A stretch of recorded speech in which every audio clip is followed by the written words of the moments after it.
Hello, everybody. Welcome to Nintendo Pow Block here on Bossman Network. I'm your host, and I'm excited, Eddie V. Joining me is the one, the only Bossman himself, Mr. Corey Dirrig. Hello, good sir. Hello. It is the weekend, and I am here, and yeah. Yes. Corey, the road to PAX East 2025 has begun. Yeah, and I have 2 events that weekend for work, so TBD on that, I guess. But yeah, it's fine. It's fine. Yes, you give me that look like so much. Yeah, I had to get my hotel stuff together with Cordy, and then get my airplane ticket next month in April. Still need to file my taxes. Lord knows whenever I'll get that back. So I'm like, I need to do the stuff like now and get it done. Yeah. But yeah, we're just waiting for some of the getting our interview stuff set. Hope Daniel was there, so we could check out Robots at Midnight. Hopefully he has an update. Is that not out yet? I thought it came out in January. So it said it, but it's not on. It's nowhere to be found. I don't see it on Steam, and I don't see it on Xbox or anything. So I don't. Just says coming soon. Okay. Yeah. So I wonder if it got delayed, or it probably got delayed and stuff. Yeah. So hopefully he's there. Hopefully people that I talked to at PAX last year will be there. Hopefully PL Studios will be there and check up on some games, catch up on some progress stuff. Yeah, and just waiting to schedule interviews and stuff like that. Nice. But yeah, the road to PAX East begins. The highway to Switch 2 starts in a couple of weeks.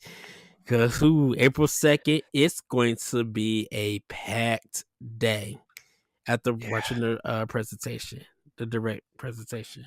Yeah, it's gonna be something. There's a lot going on, so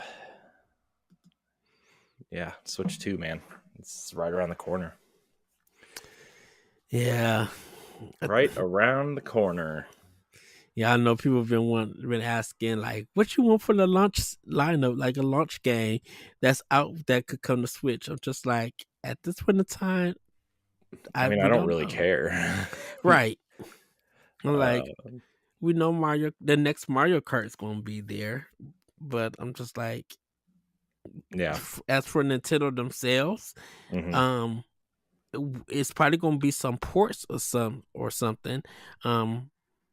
But we just do not know what is coming or what we want to see from Nintendo themselves. Yeah.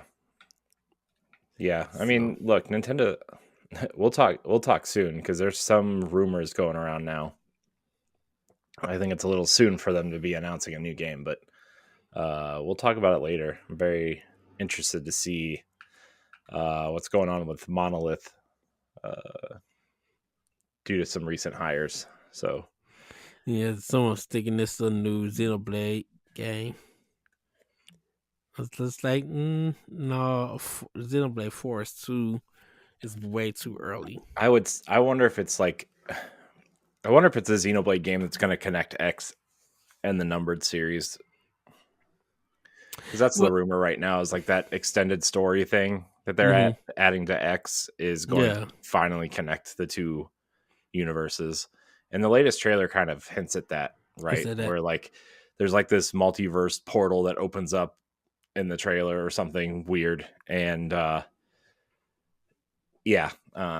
don't know the story. I'm not trying to spoil anything, but the trailer very clearly shows something, and I think they're going to try to merge the 2 series because I wonder if they thought that Xenoblade Chronicles was going to be a one-off, and then X was going to be a one-off. And it turns out, we got 2 sequels and a bunch of remasters and expansions and all kind of DLC that has more story that connects them all. So that's my guess. It's definitely the sale numbers. And I was thinking about this when we were talking about like Xenoblade Chronicles X a couple of weeks ago.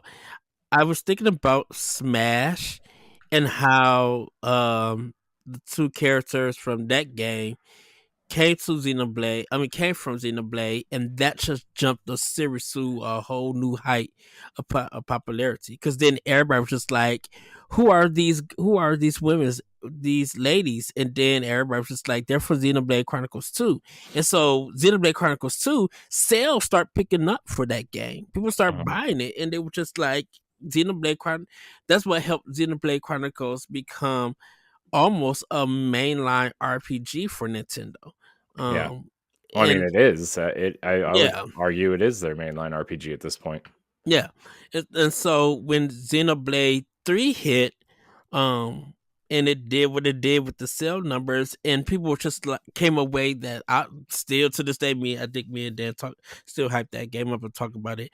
People came away super impressed and be like, Nintendo allowed this? Be like, yeah.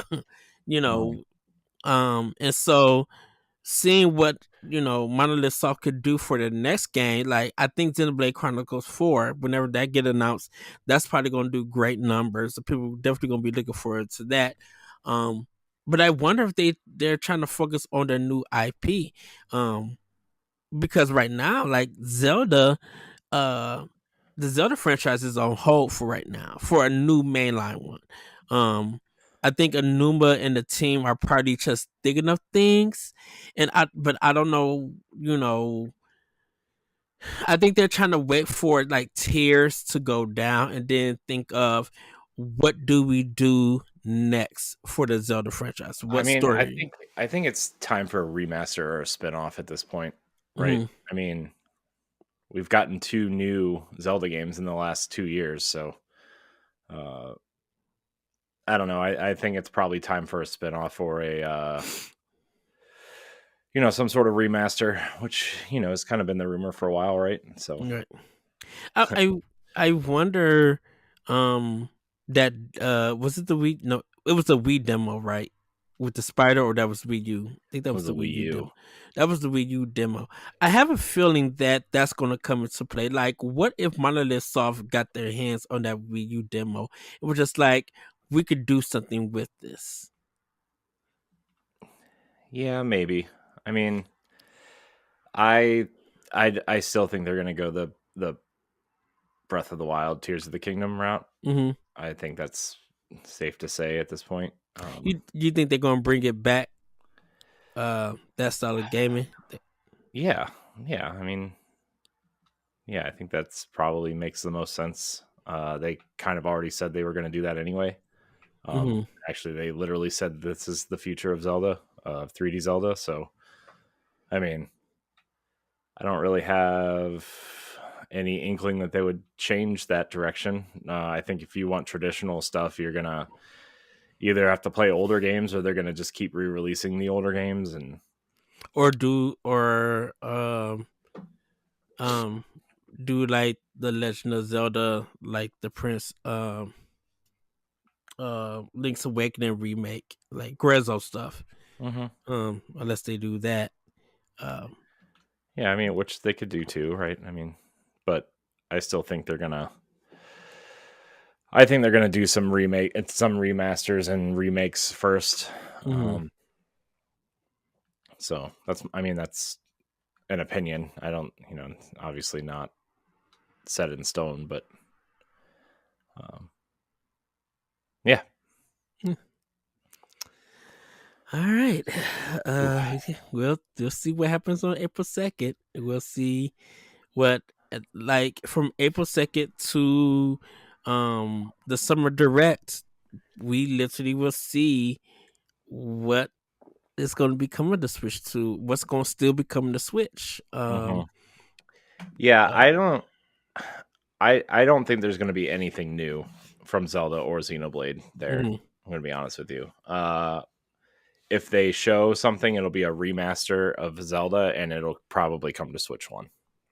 Right? I mean, that's kind of been my whole thing. Is they said they're going to support Switch 1 still, but my thing is they're going to support it with remakes and with remasters and, HD collections and whatever. And obviously, I think indies will stay there. A lot of indies will stay there, and a lot of smaller games, probably 35 Kirby games in the works. So I'd probably say they'll probably keep it until 2026, like the support. Yeah, I mean, they said 10 years, so that'll be spring of 27, which is about a year and a half after the Switch came out is when the 3DS died. So, that doesn't surprise me. 2 years after. I mean, and then you look at the 3DS, the Nintendo lineup for the 3DS, it was all remasters and remakes. Yeah, true. After, So, well, we shall see. But Corey, you want to get into some housekeeping? I guess so. All right. This is Nintendo Pow Block, the Nintendo podcast for Boss Rush Media and the Boss Rush Network. You can learn more and support us over on Patreon. That's patreon.com/Boss Rush Network. Joining for as little as $1 a month grants you ad-free access to our main show, early access to expansion pass, and video game book club, exclusive access to Power Block's One Up podcast, and more. Become a Patreon producer at the $5 level or even follow us for free. If you can't support us financially, please head over to Apple Podcasts or Spotify and leave a 5-star rating and a great review, as it helps with discoverability. If you're watching us on YouTube, hit the subscribe button, like the video, and hit the notification bell so you never miss an episode. And make sure you leave a comment or a question below. As always, you can follow us on social media platforms at Pow Block Podcast and at Boss Rush Network. And you can find all of our content, including reviews, listicles, features, our daily banter discussions, and more on bossrush.net. Yay! Yay! Anything coming up? Any content or anything coming up? I mean, once I finish Fire Emblem Engage, I'll have a review up for that old game, but it's fine. I don't have anything, man. It's been so busy. I haven't had time to work on anything. So I got like 3 banter drafts that I just need to finish. I was going to work on them today, but I'll let everybody know later when we get to playing with power. But yeah, I got my 3 banners. Just got to finish them up and then send them to David, and then do one more banner and then get into my editorial. It's because it's been a while since I did a Saturday editorial. In a moment. nice. So yeah. Same thing, everybody. A Gamer Looks at 40. Final Fantasy 7. You guys can check that podcast out. And catch up to date with that. There wasn't a new one that dropped just yet. But if you are interested in Final Fantasy 7, get that one. Listen. All 7 of those episodes. I am in 6 of them, so you can hear my thoughts about Final Fantasy 7. Nice. So yeah. But Corey, with that being said, how about we get into Snackendo? Because I got some snacks to talk about. Oh boy. Should I go first? I mean, I can go first because it's real quick. We had Chipotle for dinner tonight, and I tried that new Chipotle honey chicken that they have. Hold on. When did they drop this? I don't know. I walked in and I saw the sign. And I said, I'm going to try that. So... Oh my goodness, I didn't know that, because I was thinking of ordering Chipotle today for lunch. I just see it. Yeah, Chipotle honey chicken. Yeah, it was pretty good. I will be getting that for lunch. Yeah, it's not super spicy, but I don't know. It tasted really good, especially because like I get corn on my burrito, and so like the sweet corn with the sweet honey tasted really good. So together, but yeah, that's it. I haven't had anything interesting or fun or, nothing yet, nothing new. Okay. All right. So everybody, I have kind of 3 new items I want to talk about. I did try the Monster sugar free or zero free sugar or whatever they call it. The Blue Hawaii. It's their new flavor. I'm assuming it's supposed to be like blue raspberry. It has a tropical taste, but it's not like a citrus taste. I can say it's really, really good. I actually drank almost like half of the can. In my first sip, I was just like, "Oh, this is so good!" Even though it doesn't have sugar in it, and the people who know me, like, no, I know I love my sugar. This one was really good. For I think it would be a good one to keep, and hopefully they like really advertise it for the summer. It's a really nice summer drink. It's weird that they brought it out now, but yeah, it's a really nice. I think it's gonna be a really great drink for those who like energy drinks. If we have a hot summer or something, and you need something to cool you down, while getting a burst of energy, this Blue Hawaii Monster Zero will actually do justice. So I give it a thumbs up if you want to try it. We just got a wild berry flavor of Red Bull. They do have a zero zero, like a sugar free one, and then they do have the regular one, like a regular flavor. I didn't get to try it. I just seen it, and it was late for me picking it up, so I would definitely be trying it Monday from my job. Nice. There's like a new blue, like something. I've never seen it before. It might not be new, but I've never seen it before until recently. Because I'm on that monk fruit Red Bull kick. Yeah. That is sold out almost everywhere all the time, apparently. Oh wow! Then it must be your area, because it's like it's full in our area. Yeah, like not many people are touching it. Yeah, like all of the gas stations around here have like 2 to 3 like full rows of like the 8-ounce ones and the 12-ounce ones. Yeah, and they're all empty. Like, wow. Yeah. So, and we only have like the 12-ounce. We don't have the 8-ounce ones of the monk. Yeah. This is my last one. I bought a couple yesterday because I was getting I guess it was Thursday. I got gas, and I just went in to see if they had any, and they did. So I'm trying to find them. I was gonna buy like a case of them, but they're like, they're so expensive. I'm surprised Target doesn't have. I mean, I guess it's not that expensive, but like 24 cans is like $58. So I guess that's $2 a can, I guess, but still, because they haven't made them in packs yet. Like $2.25 ish a can. So they haven't made it in a 4-pack. Yeah, try Walgreens or Target. You definitely will find it there. And normally, like Walgreens would have like a 3 for $6 or a 3 for $5. So you may be able to catch a sale if you check online, even just online on Sunday, just see what's on sale on the weekly ad, and you probably would catch it. Yeah. So well, for me, everybody, I have like I said, was the Blue Hawaii for Monster. We got 2 new chips, actually 3. But I haven't tasted the Fritos quesadilla or queso flavor chips. I haven't tasted those yet. But we got Funyuns sour cream and onion, or Funyun as they call it.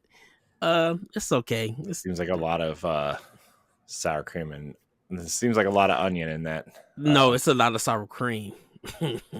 Yeah, that kind of overpowers. Oh, I could taste some Funyun. I know how Funyun tastes, and I'm like, ooh, this is a lot of sour cream right here. Man, So, Funyuns, man. I remember when those came out for the first time, and like all of my friends were like obsessed with them.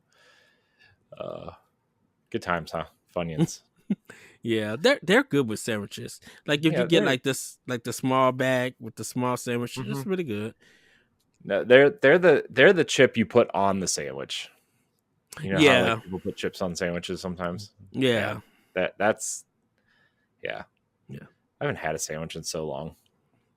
Oh, I thought you had like a sub or something. No, I mean like a like a the normal regular. like I'm gonna whip out some bread from the from the bread box and throw some lunch meats on there. You know, we've never had a bread box in my family. It was always just the bread, and then we wrapped it, and that was it. And if we couldn't find a wrap, we put it in a knot. Yeah, my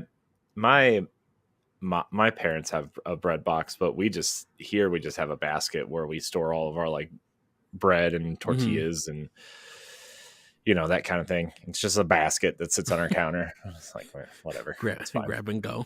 Yeah, there's two baskets. One has bread in it. One has fruit in it. Oh, nice. So so yeah, the sour cream and Funyun or sour cream and onion, everybody, it's a good one. It's definitely a good chip to go. If you're getting, I think if you're eating just a regular sandwich, it would be a good add-on. If you're eating it with a sub, I don't know yet. That I would have to like get Jimmy John's or Subway and try it.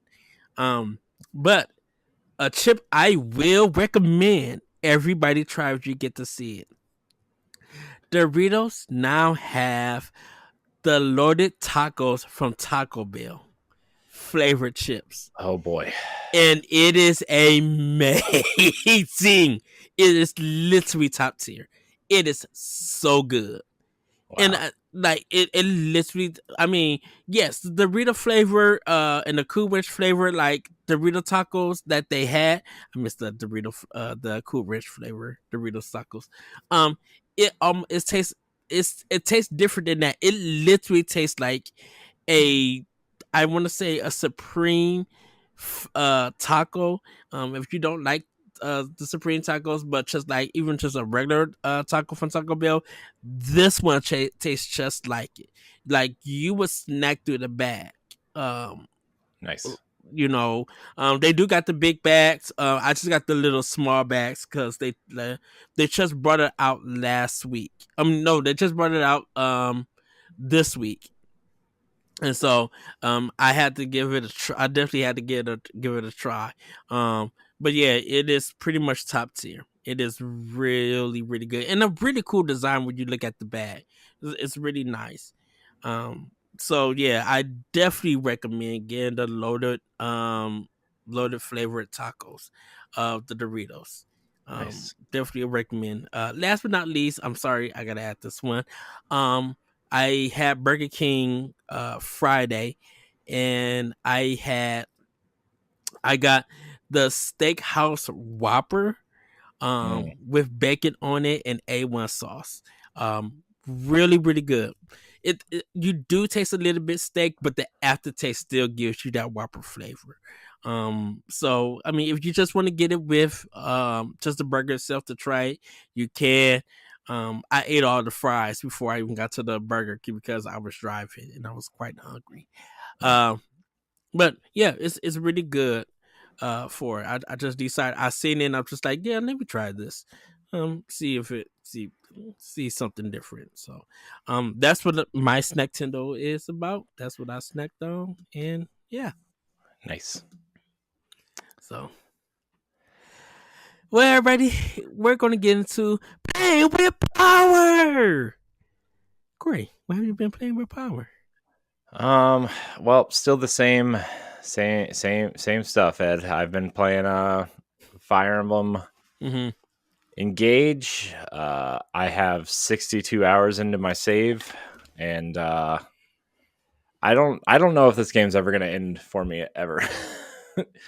I just I'm invested in the story, right? Yes.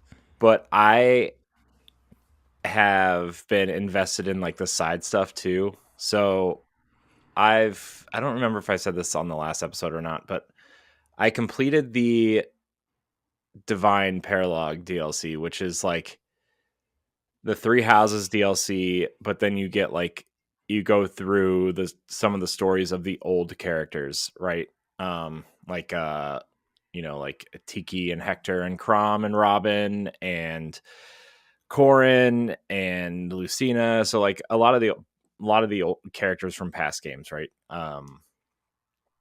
Ike, Roy, Leaf. So you kind of go through there's not their whole story from the game, but like they kind of tell you the story, and then you have to like battle them to kind of get your bonds stronger, and then you go to an area of the world what that kind of reminds them of their some big event that happened in their game, right? And then you have to take on their trials, and like some of them are just like get through the battle and win, right? But other ones like Byleth was like it's in the cathedral tomb where Sothis sleeps in Three Houses, and you have to protect the pink crystals from the enemies, and the more you protect by the time you beat Byleth, the greater the reward. And so there's like cool challenges like that. So I've played through all those, and I've played through the Xenophel, some of that paralog, but like I actually think I'm supposed to wait until I finish the game to play that, because there are definite story spoilers in that paralog that are parts of the game that I haven't played yet. Oh no. Because like the whole thing is like this is an alternate dimension of your world, right? And so like certain things happen in this world that didn't happen in your world, but like your character's like, oh well, and like when you get there you're like, oh well, in my world this happened, and it's like, oh well, I don't think I'm there yet.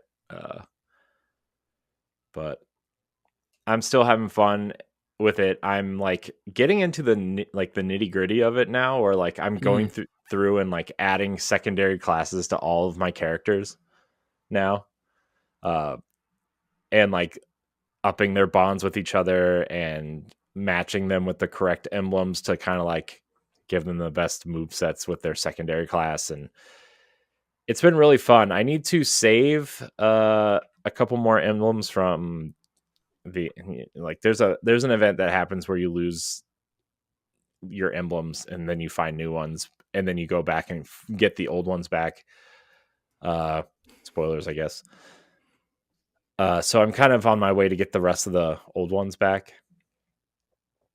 But yeah, I'm just kind of like I'm doing like the skirmishes and all these other things in the game to kind of level up my characters and their secondary classes, and it's like a whole process. Like I'll get through like it's to the point where like I need to do like 5 battles before I go back and like start leveling up my characters. And because like you can level them up out in the world, right? But like it's easier if you go back to your base and like I do the loop around the base and collect the materials, talk to all the characters that have the little bubbles above their head that said, you need to talk to this character.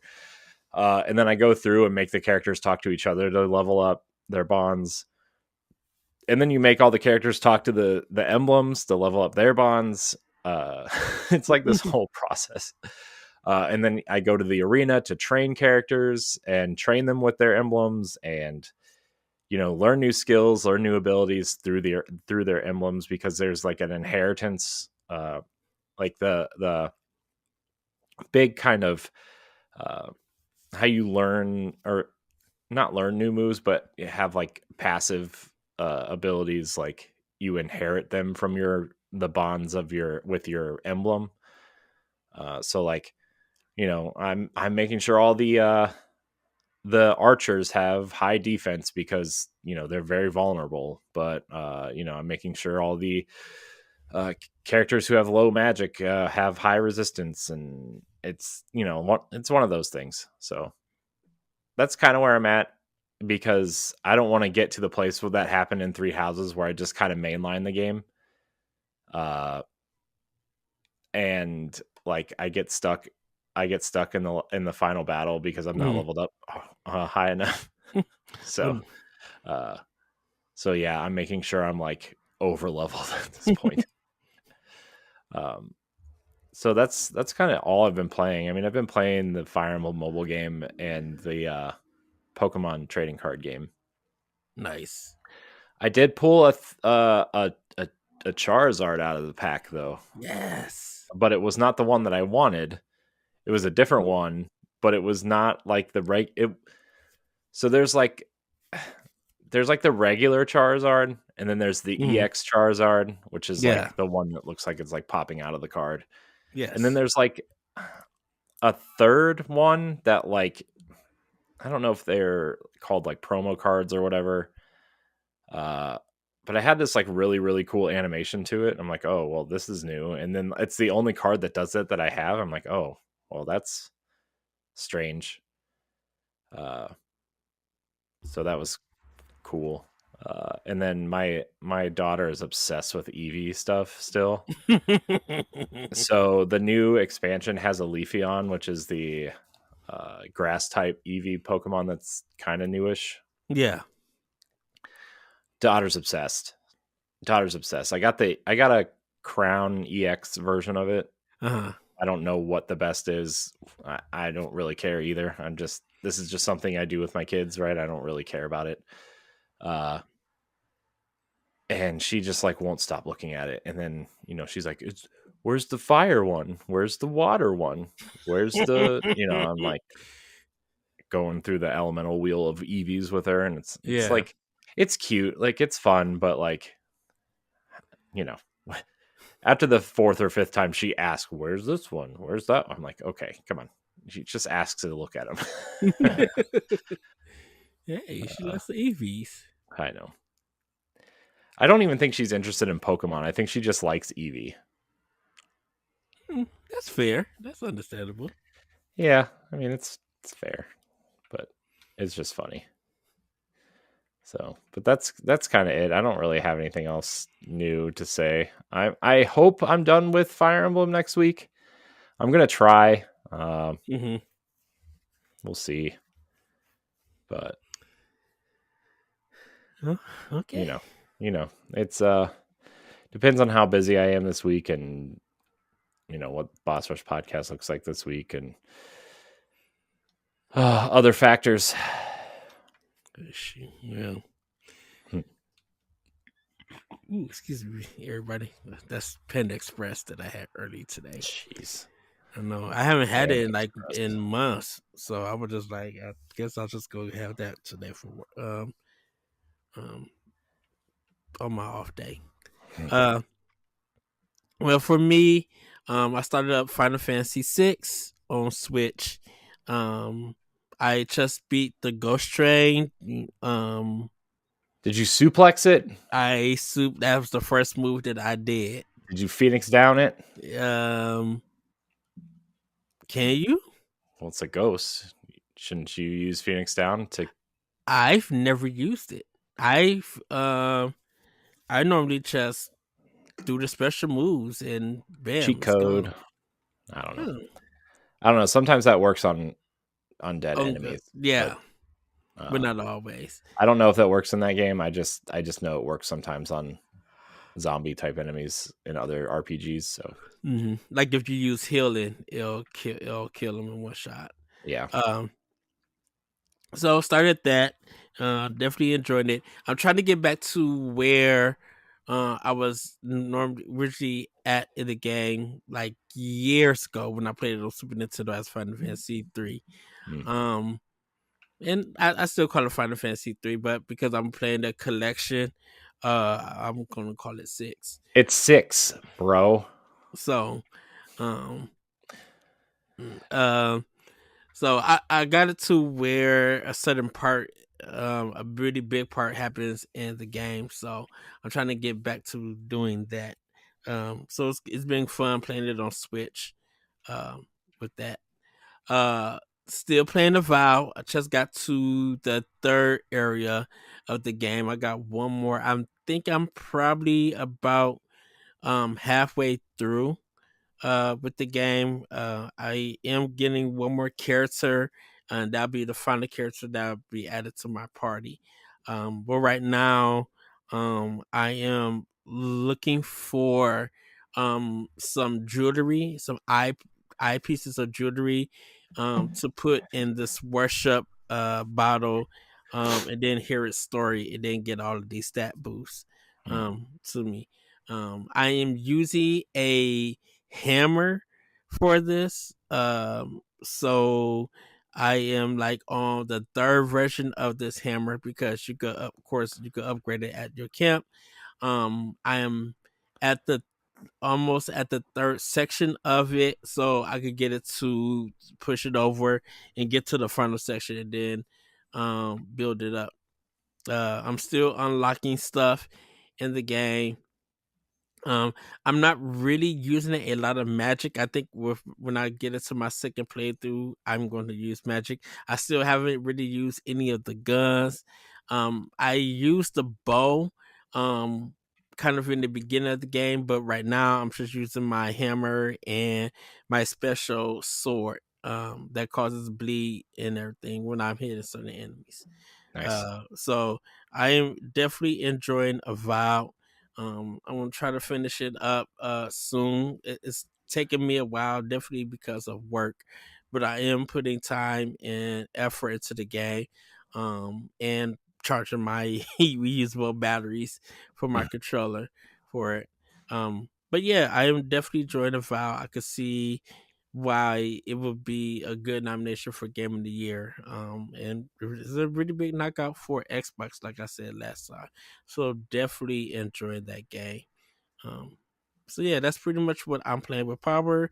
I will say that Assassin's Creed Shadows is going to be on hold for a while until I get back from PAX. So once I get back from PAX, I'm going to be picking up Assassin's Creed, so we could then 1 and 2. Like I'm going to be picking up a lot of those games, for it. So I'm excited for Assassin's Creed Shadows. I can't wait to really dive in and play it. But right now, for a bunch of reasons, Xenoblade Chronicles X is kind of like the main one that I'm looking that I Oh have to yeah, get. yeah, Yeah. And then next month is South by Midnight for Xbox that I have to get. Um so it's just those two, and then everything else like I'll get in June or July.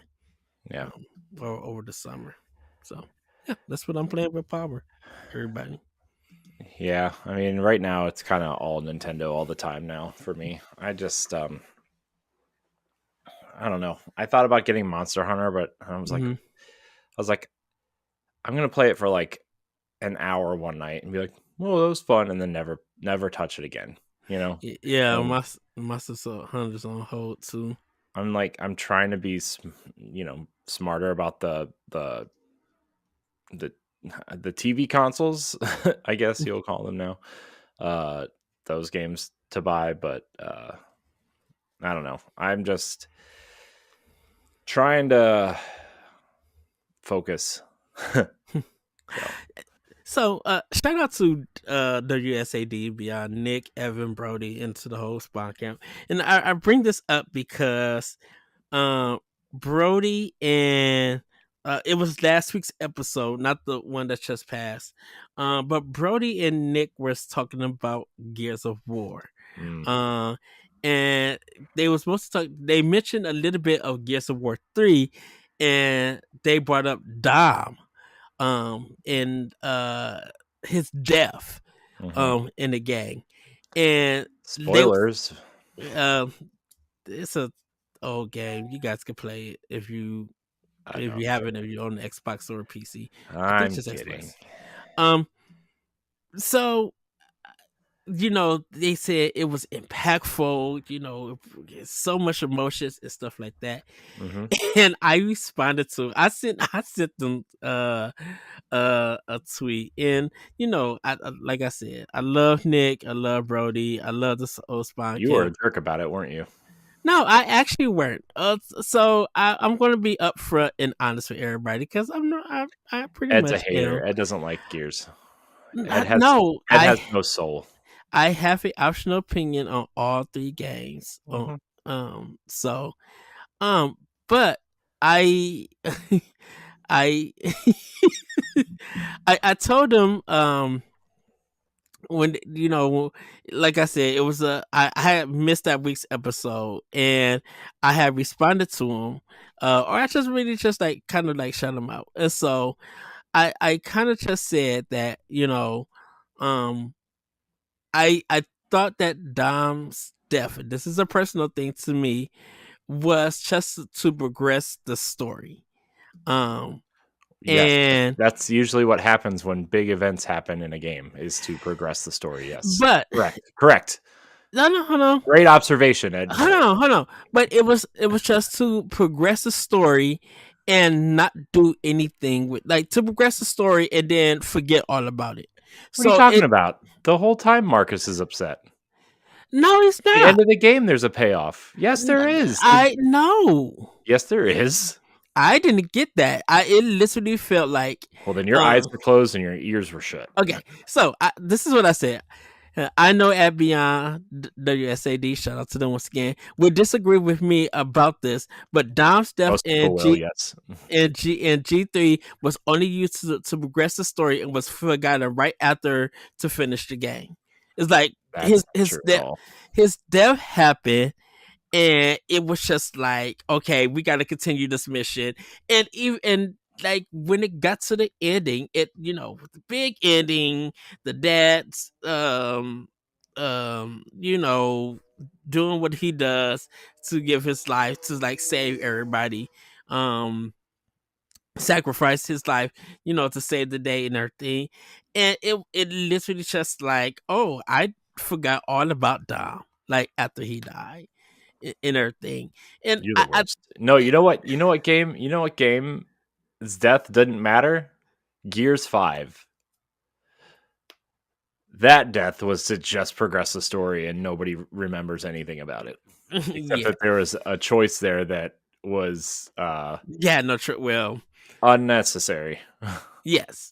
So, and good googly moogly. Let's see how that plays out. Well, it looks like we're not going to, because they're going backwards. Oh, with E-Day, yeah. So I guess in Gears 2, when Dom and his wife, that situation, I think that was more impactful in the Gears series than Gears 3. I agree. I agree that part was probably more impactful than Dom's death to a degree.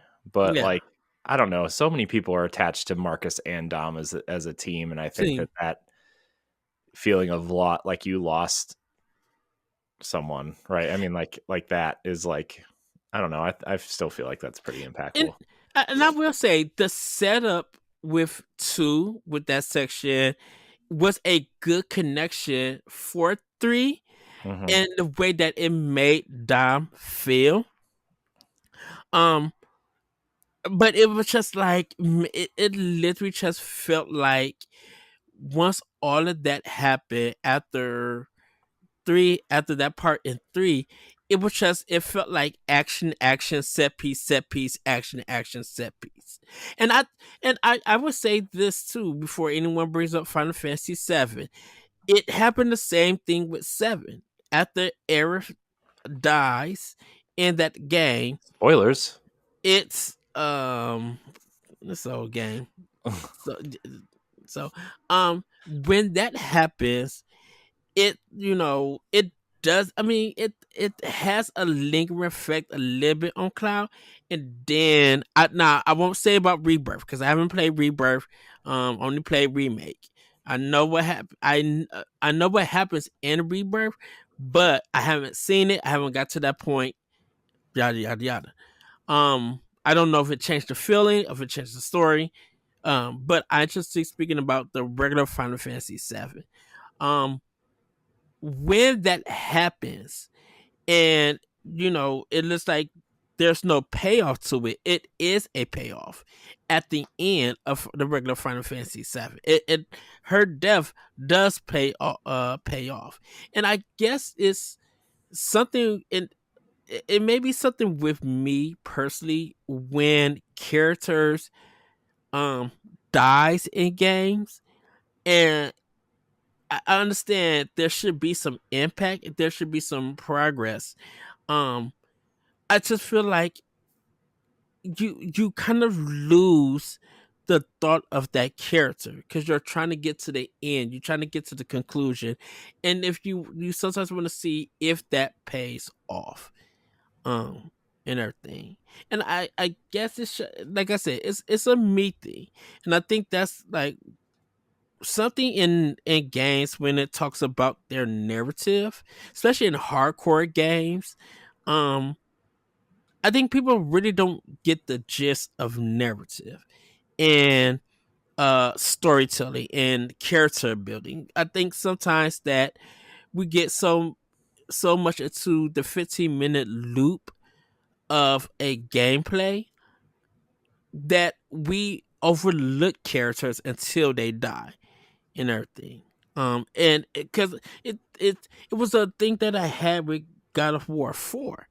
Um, was that a lot of the hardcore players was talking about the narrative and the story and all of this, and and I was just like, well, you care about narrative because you care about these characters in this journey and whatever, or you care that this is a first party Sony game. But this thing has been around. Why did it take this long for you to open your eyes to see it? You know, why people who play a lot of RPGs and JRPGs, or even something from Quantum Dreams like Heavenly Sword, Heavenly Rain, and stuff like that, or Detroit Become Human, or some of the Sega Saturn stuff, or the Sega Saturn, Sega CD stuff. You know, when story has been a big corporation with characters and everything, and that stuff get overlooked even though they have impactful moments and stuff. um that got overlooked and people didn't care for. So why do you care about the narrative and stuff about this game now? And I wonder, is it because it's modern gaming and retro gaming was something a lot of people weren't into, and definitely with the RPG genre. I mean, didn't play an RPG until the PS2, so you know, I don't know.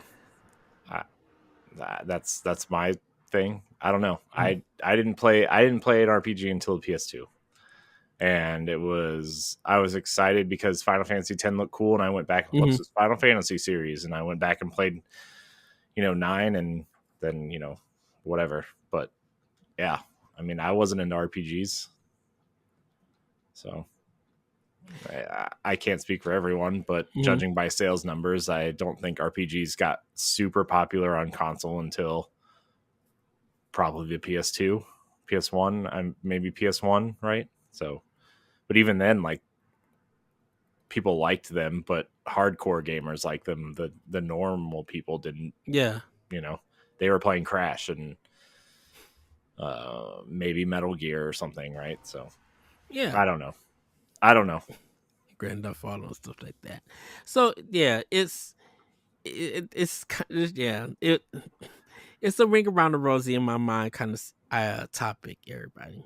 So um about characters' death and people caring about it and feeling impact, um it when stuff like that has been around for ages, decades of gaming. Yeah, but it's about connecting with the characters. It's not about every game has to have an amazing story. Mm-hmm. There are games that I like a lot that have not great stories, but then there are stories that are considered amazing for games that I don't care about at all. Mm-hmm. It's just how you connect with the game and what you're into and what stories grab you. And in terms of Gears, that story I think is a great story.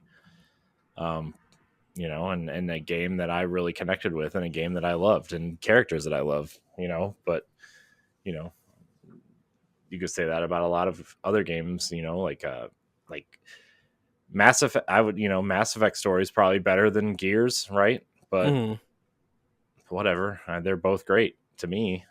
But then there are games like BioShock and The Last of Us that people hold in super high regard that I just couldn't care less about. So, all right, and it's like I said, it's a character connection thing. That's why I said something like this is a ring around the rosy topic in my mind. Sounds like an expansion pass topic in my mind. But I have no problem with that. Well, we just had it for 25 minutes. Oh no, we got more. We could dig in some more. Mm. Oh, trust me, we could dig in more because I'm like, dude, Destiny's characters dying, like, Yeah, we can talk about that later. So, but yeah. I didn't bring up Destiny this week. Everybody, Ed did. I did. Want to point that out. But yeah, there's no ill intent or anything. Like I said, I love Nick. I love you, Brody. Love you, Nick. He hates Evan. you. He I love love you guys. You should hear him offline. You should read his text messages to me. Oh shoot. Oh, and congratulations to Nick on his new job. I was listening to him and Evan's latest episode about Grand Theft Auto 6. Yeah. And Nick talked about him getting a new job, and I want to say congrats to him. Good for it. So I know they don't listen to Nintendo Pow Block, but I'm gonna write to him and be like, hey, if you get a chance, it's not called PC Doomslayer Pow Block. So I'm gonna be like, hey, if you get a chance to listen to this week's Pow Block, I'm like, I do dedicate a section for Gears 3 and dedicate some love to you guys. So do check it out. Just listen to that part at least. And everything. So yeah. Guys, check out WSCD and Beyond Podcast, and check out the Spawn Camp on Discord. Give them guys some love and some support. Shout out to them. Shout out. Well, Corey, it's time for Family News. No, it's not. You totally skipped over a whole segment. Oh yeah. Everybody, I'm so sorry. Ed's not on his game today. I'm not. Everybody, like I said earlier, I feel like I'm about to get into my 6-day work week, and so when I get lazy and everything, I get a bit dumb. So, but everybody, it's time for weekly pickups. Corey, what is your weekly pickup? So it's back there on the shelf because I forgot to get it off the shelf. But I got so my son is really into Yoshi's Crafted World. Yes. And so I've plugged in I have a bunch of somehow I've acquired a lot of DS units and 3DS units. Mm-hmm. Somehow, just I don't know how, really, honestly. But I have two of the doorstop 2DSs, like the flat ones that don't fold. And so I bought Poochie and Yoshi's Woolly World on that. And I've been charging my stuff and see if my son will play them, because he really likes Crafted World, and so I thought it'd be fun to try to get him into that on the 3DS. But I also acquired Monster Hunter Stories collection, which the second game is a digital code. So we might be giving that away soon. We'll see. Because I don't have a need for it, and Ed, I think you own the game already, so yes, I don't. We'll give it away somehow. TBD. And then I bought a Destiny helmet because it was on sale. So I put it back here on I rearranged my shelf. This whole unit right here is all Destiny now. So it's like right here. It's a Saint 14 helmet. So it's like a $70 thing, and it was on sale for $21. So I was like, ooh, nice. I was like, yeah, I'll get it. Snack. Yeah. When Destiny isn't popular, the merch goes down in price. Who knew? There's a lot of Destiny stuff on sale, except for the statue that I need. Shocking. I'll have some more stuff next week though, because eBay takes forever to ship, and also I bought a couple amiibo just now, so on Amazon. So there's new content coming to Destiny, right? I believe.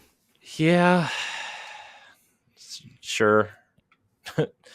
I mean, it's not dropping until what, next month or sometime soon? I mean, Heresy Act 2 is out already. Oh, so it started and already. Okay. Guardian Games and all this other stuff is already kind of out, or Guardian Games is like this summer, but it's there's always stuff. I just I'm not gonna lie, I haven't really been keeping up with Destiny all that much, except for because I mean, Tower Casuals that went up last week was the first episode I've been on in like 6 weeks. Oh wow! I mean, we do it every other week, but like I went to a Cavs game for one, and then I was out of town for one, and then one was like a dungeon, a dungeon review, so I wasn't on it because I didn't do it. So we usually have our community come in and help Josh with that. So yeah, I haven't really been in the loop on Destiny for a while, which is fine. I mean, I've been so wrapped up in Fire Emblem. Yeah, I don't have time to save. I don't have time to save the galaxy. I'm too busy saving the world in my, outfits that I acquire. Some of the lady pictures, I should say, for heroes. Well, that's heroes. Which, by the way, you should see some. We'll say the Easter event is going on right now, and some high quality artwork. HQA. It's something. It's high quality artwork, and leave it at that.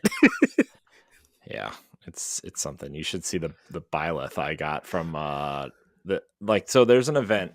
There's there was like this event, and apparently if you finish, so this was the first event I ever finished. So apparently at the end of the event, you get to like not steal somebody else's character, but they like duplicate it and give it to you, like a 5-star character, and then it turns blue because it's like an earned character or something. I don't know. I don't understand the rules. And they're like, it's Byleth, and I'm like, yes, great. I like Byleth. I have 3 of these already. What's another one? Boy, Ed, not opening that in front of humans ever. So yeah, and there's a bunch of other stuff that way, which is like, it's so funny because you play through the main campaign and like all the characters you earn, and the base characters you earn are just like normal, like I don't want, like they're in armor and like they look like Fire Emblem characters, right? Like they just look like they're in armor ready to go to battle or whatever. And then you get into these events, man. It's like, what's going on here, man? Like get into the events, be like, ooh, man, this is some high quality art. the Christmas event, those outfits are festive indeed. High quality art.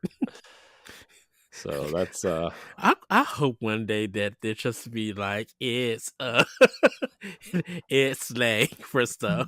I mean, I can send you some of these pictures if you want to see them, Ed. Oh, send them. It's not just the women either. Oh, send them. So Like it's I would love to see the work of this high quality art. also side tangent. Speaking of Fire Emblem Engage, Yes. going there. So one of the characters that I really enjoy using, I thought was a female, and it is not. It is a male character who enjoys dressing as a female, and it threw me off a little bit, but it was different for a Japanese game to see that, because they're not very as open to that kind of stuff as sometimes some like we like to think the Western side of the world is, which obviously certain man, I don't want to talk about what's going on right now. I would say, is it Capcom Final Fight Poison kind of No, thing? no, well, no. It's just like they address this character as he and him throughout the game, but the character has like a long curly hair, wears a bow, wears a skirt, like wears like when you change your outfits to walk around the Somniel, like Yeah. there's like a male set of clothes and a female set of clothes, and this character wears the female set of clothes, even though there's a distinct difference between the male and the female sets of clothes. And it just like, I don't know, I was like kind Interesting. of, I mean, I wasn't opposed to it, at all. I was just, that's new, different for a Japanese company to do that. And but here's the thing, I don't know if like that was like a Nintendo of America or Western call to do that, because is this character really a female in Japan? You know what I mean? So I don't know. It was great character though, powerful character. Rides a wyvern, throws some fire. It's fun. Anyways, I meant to mention that earlier because it kind of really threw me off, and it's kind of neat. Cool. Nice. Well, everybody, now it's time for Febby News. Corey, take it away. All right. Sorry, I got stuck on all these amiibo. They're like relatively cheap right now. Not like MSRP cheap, but like around 20 to 25 bucks, which isn't bad for old amiibo. Right. I think a lot of them are imports, but I don't care. I'm going to open them anyway. Anyways, Ed, let's get into the news. So Nintendo Switch 2 information has been revealed by an FCC filing. It's not really super new information, but the FCC filings confirm that Nintendo Switch 2 will support NFC for Amiibo, Wi-Fi 6 for faster connectivity, and feature 2 USB ports for charging, one on the top and one on the bottom.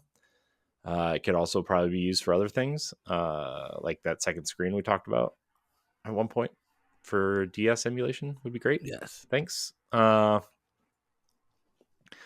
Let's see. The console has been tested with original game cartridges, reinforcing its backwards compatibility. So that's been filed as well. And Nintendo still says that the Switch will come out this year. Shocking. With the big reveal. I do wonder if, like, for the NFC, would they allow the tap of your credit card? Because I know they have that in. I think that's too dangerous for them. I don't think they want to go down that road. They have it in. They have it in Japan.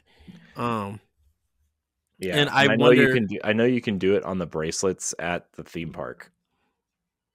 Oh, okay. Yeah. Reason I ask is I wonder if that's something that would be easier, so that like hopefully no one's Nintendo or their account get hacked or anything.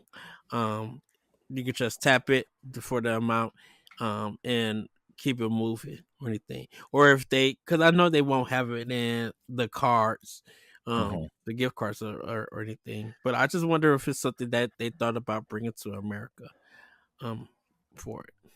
Yeah, I don't know. I mean, maybe, but I don't know. I mean, I don't really have anything else to say about this. I just, people are always interested in Switch 2 news, so there's some for you. Faster connectivity will probably be good, right? I mean, Mhm. uh, although Wi-Fi 7 is out already. Do a lot of electronic stuff have to go to the FCC? I think everything does. I think that's what it's for. You have to file it for the FCC. Okay. So, uh, but yeah, the next story is kind of the bigger story, in my opinion. But you lead off with Switch 2 news because it's less than a month away, Ed. Yes. So we got to figure out what we're doing for that reveal. Um. I don't know what we're doing. We'll figure it out, but Yeah. we need to do something. Monolith Soft, Ed. Heard of them? Little small studio that makes a tiny RPG series. Maybe you've heard of it, Xenoblade. Hmm. Um, they have a game coming out this month, Ed. I'm just kidding. Monolith Soft has added a new cutscene director to their lineup. Daisuke Honda, best known for his work on Final Fantasy 16, 7 Remake, and Kingdom Hearts 3, fuels speculation about its upcoming Switch 2 projects. While the studio is busy with Xenoblade Chronicles X Definitive Edition right now, and has also been hiring for a new RPG, and its history of supporting major Nintendo titles suggests broader involvement in future first-party games. The Switch 2 Direct is approaching on April 2nd, and people are thinking Monolith Soft is going to reveal something there. I don't know if you saw their infographic, Ed, of some sort of anniversary has Hmm. come out for Monolith, and they had like all the games they've worked on over the years, and like there's a lot of games on there. There's like games I didn't even know they worked on, like Splatoon. They worked Yeah. on like all the Splatoon games. Maybe we talked about that at some point, but Yeah. They worked on Splatoon 2. Um.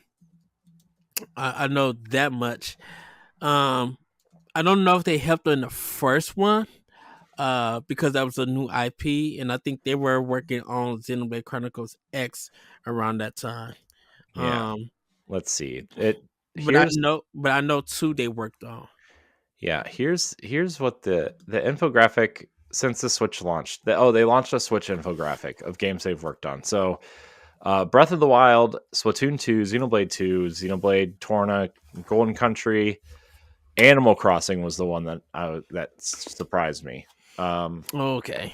Xenoblade Chronicles Definitive Edition, Xenoblade 3, Splatoon 3, the Xenoblade DLC, 3 DLC, and then Tears of the Kingdom. They've worked on a lot. They've got 4 teams, so it's not, you know, And not then they surprising, but just hired more people. yeah, Um. Like even before they hired Daisuke. good. Keep them coming. Just keep hiring. Because I think Xenoblade Chronicles 3 was kind of like Monolith's breakout game, Mm-hmm. right? Uh, and obviously Tears of the Kingdom with their credit on there, right? Kind of becoming Nintendo's kind of, I want to say probably their maybe not their most important studio, but one of their most important studios Yes. right now. I think that's why, going back to Wii U, when they did Xenoblade Chronicles X, I think they were also tapped on to help Breath of the Wild at that time, because Xenoblade Chronicles X was such a big world, and Xenoblade was a big world too. Xenoblade Chronicles was a big world, but I think with the information that they got learned from the Wii U and be able to create in these big vast lands, it would be smart to touch them, or tap them to help out with Breath of the Wild. Yeah. And then when they actually got that down, be like, okay, we need you guys again for Tears of the Kingdom. While Xenoblade Chronicles 3 also being a big world of a game. Uh, you know. Yeah. So I'm very excited to see what their next game is, because I mean, obviously, I think Xenoblade is probably their most story heavy.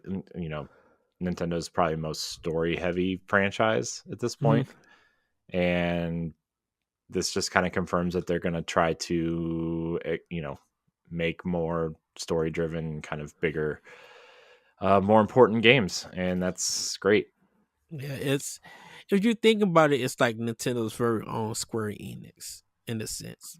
Which, funny enough, Xenogears, that was published by Square Soft. Square Soft. I don't think they were Square Enix just yet, but yeah. Um, Yeah, so I would very much like to see what's next for them. I So, gotta say, Nintendo is blessed having two of the biggest RPGs for a first party system, with Sega having the biggest one with Phantasy Star. Like, Nintendo got Fire Emblem and Xenoblade. Um, like, just for RPGs, Microsoft has Fable. Um, yeah, I think Xenoblade is bigger than Fire Emblem. I, it it is, but I'm just saying, to have no, those two series. no, but my point is that it wasn't, but it is now. You Oh know, yeah, yeah. so Because I'm like, shoot, Fire Emblem got big with Awakening, and hmm then Xenoblade Chronicles 3 kind of helped that series get big, hmm along with Xenoblade Chronicles 2 and Smash DLC. But it's yeah. just like I think having the those. Oh, go ahead. I think the combination of Smash mixed with the Xenoblade Chronicles Definitive Mhm. Edition kind of coming out around the same, similar time frame. Like, I think that kind of pushed that series over the edge, and then 3 just became this monster hit.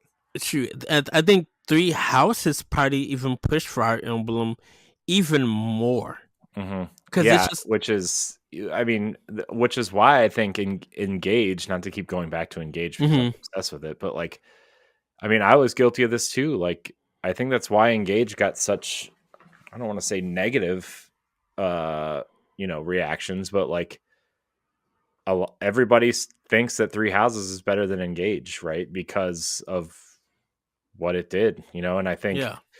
the rise of stuff like Persona, right, really influenced Three Houses clearly.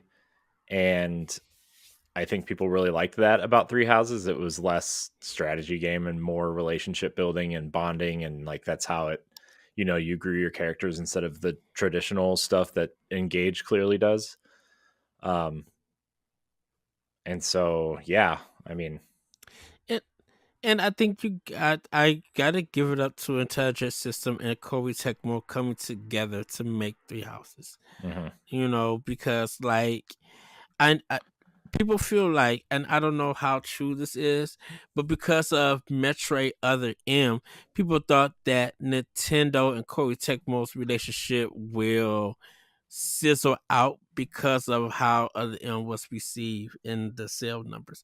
But I'm like, no, Koei Tecmo and Nintendo had, got the Fire Emblem series, Hyrule Warrior 1 and 2, um and stuff. And like Nintendo's still working with Koei Tecmo on different projects. Intelligence System probably needed something to to do after Three Houses and Three Hopes, because like Koei Tecmo probably was just like, we would love to return to the series, but right now we are busy with our own projects with like Team Ninja and other factors. I mean, other studios in ours. But we always would keep that door open to work with Nintendo in a Fire Emblem series or Zelda series or whatever. Yeah. You know, Yeah. Nintendo's keeping that good blood with folks because they know that it's good money coming their way. I mean, yeah. Yeah. Like Platinum Games is probably like, yeah, we want to keep a great relationship with Nintendo. We like Bandai Namco want to keep. I think a lot of Japanese companies I'm talking about want to keep that good relationship. Definitely Way Forward want to keep that good relationship with Nintendo. Mm-hmm. Because and yes, I did say money and everything, but I'm just like, they know with a good relationship comes good business, and so that good business comes from the sales of those games. Mm-hmm. Yeah. All right. Last kind of major news story here, Ed. I don't know how much you have to say about this, but I'm pretty excited about it. The Tony Hawk's Pro Skater 3 and 4 remastered have finally been announced. With a twist, Tony Hawk's Pro Skater 3 and 4 is launching on July 11th on all major platforms, including the Nintendo Switch. It will also be on Game Pass for those who are Game Pass members, which is kind of surprising, although it's not, the game will feature new and legendary skaters, new parks, legendary parks, music, cross-platform multiplayer, all that stuff. A new level called the Water Park is also going to be there.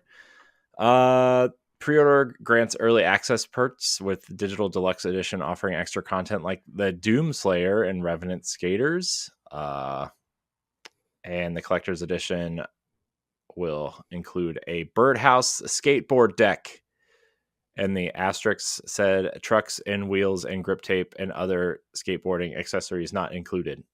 So it's just the deck, which I think is pretty standard for these things. But the one thing that is people are kind of up in arms about, Ed, is that Tony Hawk's Pro Skater 4 is being changed for this release. I don't know if you know this or not, but Tony Hawk's Pro Skater 4 wasn't an open world game, but they were starting to play with some of the concepts that Underground and Underground 2 really took off with, which was like skating around a world, taking missions from other characters, other people, stuff like that. And people are mad because they're kind of shoving Tony Hawk's Pro Skater 4 into the traditional 2-minute run format in these and like kind of taking the world and creating levels out of them to make 2-minute runs instead of taking some, like, you could go up and take a mission from a character and like it would take like, knock down as many barrels as you can in 30 seconds or whatever. Right. Yeah. They're going to have, they're taking all that out and making traditional levels out of those areas, which for me is fine. I would rather play that experience. Cause wasn't 4 like the one of the least like ones for like, wasn't No, 4 was like, I think out of the numbered ones, 4 is probably the least favorite, but I think a lot of people who like Thug and Thug 2 point to 4 and be like, this was like the beginning of what Thug became. So I think a lot of people are waiting. People really like Tony Hawk 3. I think 3 is kind of the best one out of all of them. Because I know 2 was a favorite. I'm assuming Yeah. 3 was the best one out of them because I think that one like really did numbers and everybody was Yeah. talking about it. And then when it got to 4, there was a switch, Mm-hmm. and that's when the series kind of started fizzling out because people were upset about it, or some of the ratings. Like I know at some point Tony It Hawk was started going down. the open world aspect of, well, not open world, but you know what I mean, like the quest structure of 4 that kind of turned people off because it wasn't the same. But Okay. I think people started opening up to it, and why Thug did so well and Thug 2 are so beloved. I think the series started going downhill with American Wasteland, which was the game that came after Thug 2. Was that Tony Hawk 5? Yeah, Tony Hawk's Pro Skater 5 was the last new game that came out. Because that one like really kind of, Yeah, it I was think that tanked totally the broken. series. It totally broken when it came Yeah. Okay. out. Because it was so broken, characters were falling through the world, the controls were all different. It was bad. It was like really bad. Yeah, I really wonder what happened with that one. I mean, Activision rushed it out because they saw dollar signs because they slapped the number 5 on it, and people were like, "Oh, it's going back to numbers, so it must be good." Because remember the releases before that, like they did that weird Xbox Live Arcade version of 1 and 2. Yeah. And then they did all those ones with the plastic skateboards in the box because Guitar Hero was a thing. So then everything had to come with a plastic accessory, right? So it was like Ride and Shred. And then they did that weird Wii one, Downhill Jam, right? So, yeah, because you put the Wii in the board and you had to like skate around. Yeah. So yeah, there's some weird stuff going on with Tony Hawk, but I'm excited for the changes they're making to 4. To be honest, I like the traditional 2-minute run thing. Plus, getting it on Switch first of all, so it's perfect for the handheld kind of 2-minute run kind of style. You know, I got 5 minutes to burn. Let's do a couple runs of Tony Hawk or whatever. I wonder if it'll get a Switch 2 upgrade, patch, release, separate release, whatever. This is kind of one of those games that people are pointing to and be like, it'd be really nice if you made a Switch 2 version of this, because the Switch version of Tony Hawk 1 and 2, though it was good, it was really, like, the loading stuff was really slow, which turned a lot of people off. Turn people off because obviously, like, if you mess up, you want to press start, and you know it's the Super Meat Boy effect, right? Where like you press start and you just hit restart and it instantly loads you back in, and it didn't do that on the Switch version. It took 4 or 5 seconds instead of instantaneous, and that really turned people off for some reason because people are dumb. But it played well on Switch, well enough. So. I mean, obviously, it's better on Xbox and PlayStation, but because it was released for those systems first, and then they decided to make the Nintendo version. Yeah, I had the Dreamcast version of 2, and then Xbox got that weird version of 2 called 2X, and they added stuff to it. Yeah, and and then 3 was one of the first games I got for GameCube, so that was fun. I also I remember playing Tony Hawk 1 at my friend's house. And it was really cool. And we were playing it on PlayStation. So I ended up getting it on N64 because I didn't have a PlayStation. And the songs didn't have the lyrics in them. just the beats. And then it was just like a 30-second loop of the song because the cartridge couldn't hold the music. And then it was also the first game I owned that needed a memory card. Oh, wow. And I was like, what do you mean I need a memory unit? I was like, what is a memory unit? Because I didn't know. I didn't ever own a console that needed one before. Because obviously the PlayStation and the Saturn were like the first 2 that required memory units, right? And 64 saved straight to the cartridges. So right. That's my memory of Tony Hawk 1. I love Tony Hawk 1 and 2, man. So good. I love 3 too. 3. I mean, I got with the Best Buy gift cards that I got for my birthday. I got a GameCube that year for my birthday and Luigi's Mansion for my birthday, and then I got a bunch of Best Buy gift cards. And my first purchase was Tony Hawk's Pro Skater 3 and that nasty orange controller. Those were my first, and a memory card. Those were my first 3 purchases. And then I realized that Tony Hawk took up an entire memory card, so I had to go buy another one at some point. Because those first GameCube memory cards were so small. Good times. Remember things were measured in blocks? Oh, yeah. Instead of like gigs. Yeah. Then you would see the block of that game, and sometimes it would like animate, like rotate or something like that. Yeah, I remember it was cool on the PlayStation version of Tony Hawk. Yeah. Like, they would like it would like skate, like there was a skateboarder and it would do a trick or something. And then the GameCube version of 3 just kind of had a 3 that spun around, and I was like, oh, okay. That's cool, I guess. Oh, good times. Good times. Man, skateboarding was a thing in the 90s and early 2000s. So fun. I still to this day have not played any of the Tony Hawk games. I should give them a try. Dude, the controls are so tight. They're so good. I will say this. I think it was more definitely for me a EGM game. Meaning that what I read of the reviews for the game and just heard people talk about it, like in forums and stuff, I kind of got the understanding of it. And when I started working at Toys R Us and I was selling the game, I had a feeling that series was going to be should be a big hit. That's why when 5 came out and we got selected copies, after reading like the reviews for it, I'm just like, we're gonna have a hard time selling this game. Yeah, it was not great. So quickly delisted.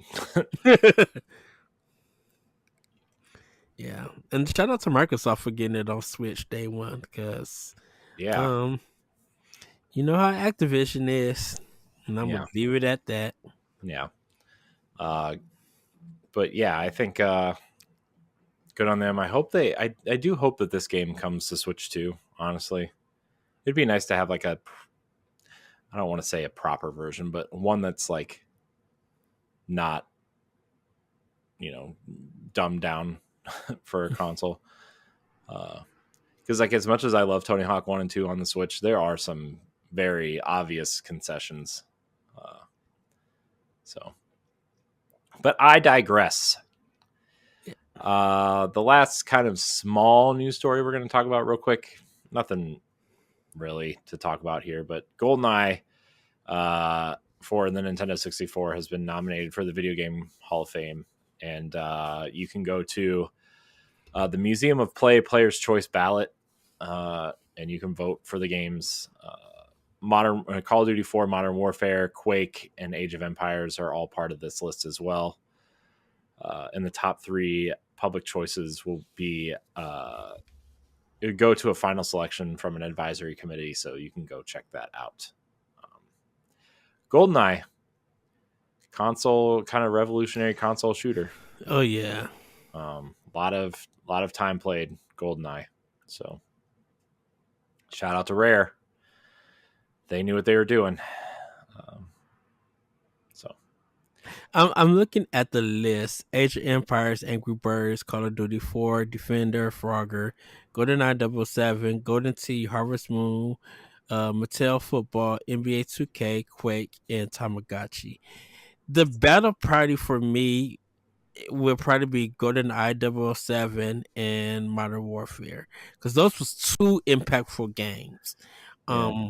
When it comes for shooters. Yeah, Angry Birds. Oh, good. Angry Birds super impactful. I mean, that revolutionized mobile gaming. And dude, NBA 2K on Dreamcast was everything. I know. I played the season with the Blazers and won. Like I did all the games and stuff. I'm just like, ooh. The only bad thing that I had was the free throws, pressing the R left trigger. I hated those. but everything else was like controls was so tight. And it when I say that, it really felt like mixing an arcade and sim style together Mm-hmm. in its balance. Mm-hmm. Like NBA 2K just comes to mind. It's that's how good it was, and I'm just like, no other game is touching this. Nothing else feels like this. NFL 2K probably, but like for a basketball game, yeah, NBA 2K was the game. Yeah, NBA 2K was a must-have for the Dreamcast. I Oh mean, I yes. continued to buy it on the GameCube, right? I mean, once the Dreamcast went away, I bought 2K 3 through 5 because I think they stopped making it after 2K5 for GameCube. Because that's Visual Concepts. Yeah, it was they good. they knew how to. They made that college basketball game too for a couple years. Yeah, just as good, but like, I don't know. You can only do so much with college basketball, I think. Right? Which NFL game was it for $20 that made it was NFL 2K5. 2K5? Yeah, it was. They had the ESPN license too, which made it even funnier because they were like lost money on that game, but they wanted that foothold for Madden. Mm-hmm. Yeah, and they clearly scared Madden, and they clearly scared EA away to the point where they bought the exclusive rights. Right? Like, yeah. And people were, because I think it was the top seller on PlayStation 2. Yeah, it was for NFL. It was $20. Of course, and so many people bought that game. I was just like, I don't know how many copies Madden did, but I'm just on the front. I knew that NFL 2K5 was a big seller, and I think it got better ratings than Madden at that time. Yeah, I mean, that's why they got scared. Oh, the drama of that. That's. Oh, I would love to revisit just like moments in games like that, where it's just like, oh, they killing it, and then the drama happens where they bought the license. I'm like, oh, dang. It was definitely something. It was. They got it. They had it. So yeah, that's the only sport that has an exclusive to it. Where they pay for the license to be the only company that makes it. Yeah, you can make MLB games if you get the license from them. but like the licensing fees for like the MLB and all the players associated, it's like not worth it. Yeah. And like you're really gonna make a baseball game now to go up against the show, which is like arguably the best sports game out there. Well, yeah, because EA gave up Triple Play. Yeah, Triple Play was the baseball game, but like for Nintendo and everything, like we had Ken Griffey, we had RBI Baseball, we had all of that stuff. 2K had All Star Baseball until like 2009. So, yeah. So, yeah, man, I don't know, baseball. Yeah, so for me, I'm gonna have to give it to GoldenEye 007. Like, yeah, I don't know. It's hard to argue with Modern Warfare and Angry Birds though, or Age of Empires. To be honest, Age of Empires was like super revolutionary. But we could have a whole conversation about all of this. Well, I definitely would say Modern Warfare 2. With the airplane level.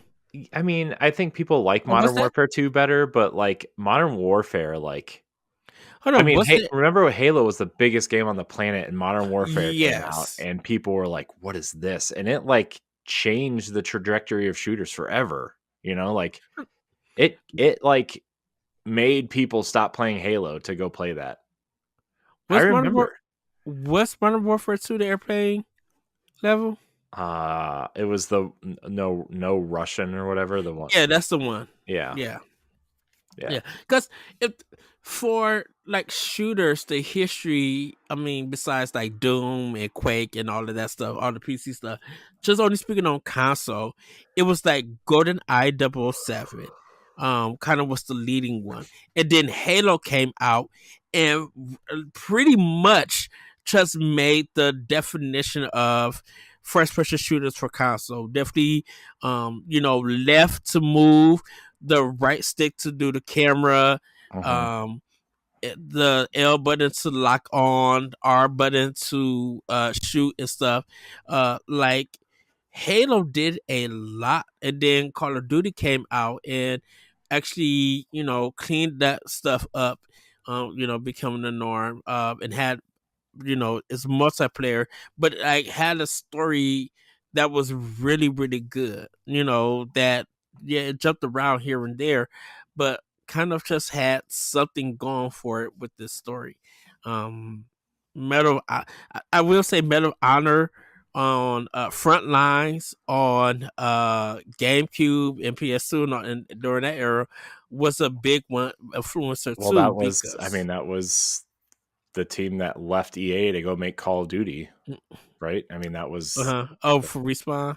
Yeah, I mean, they were Infinite. They Infinity. They left EA to go make Infinity Ward and made Call of Duty. Yeah. So, because man, Medal of Honor Frontlines, great soundtrack. Definitely has a great soundtrack to that intro.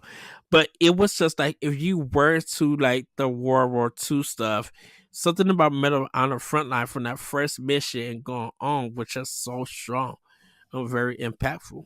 And then Battlefield had its thing, and then like we wouldn't get anything different until Metroid Prime, because Metroid Prime was such a single player experience and a different control design. So it kind of happened like, it was, to me, in my opinion, it was like the first game that was somewhat open worldish, in molding the 2D Metroid exploration into a 3D environment. But it was kind of like, if you could get into stuff in an open world thing, with definitely with no multiplayer, Metroid Prime was that game that was a big example for it. History of shooters is really fascinating for games. Yeah. But that's it. That's your news for the week. I mean, there's other things, but it was just like, honestly, stuff I don't want to talk about, or stuff I don't think is needed on this show. Oh, let's see. I guess that means it's time for Pack Watch. Pack Watch. Here are the things you can purchase on your Nintendo Switch this week. On 3/12, Expelled. Miss Malagatawani's School for Promising Girls is one of the best boarding schools in England. You are Verity Amersham. You're on a scholarship. Oh, goodness. And today, really? Yeah. Yep. I gotta zoom in. And today you're going to be expelled for attempted murder. From the creators of Overboard and Highland Song comes a highly replayable detective game with a wicked twist. Okay.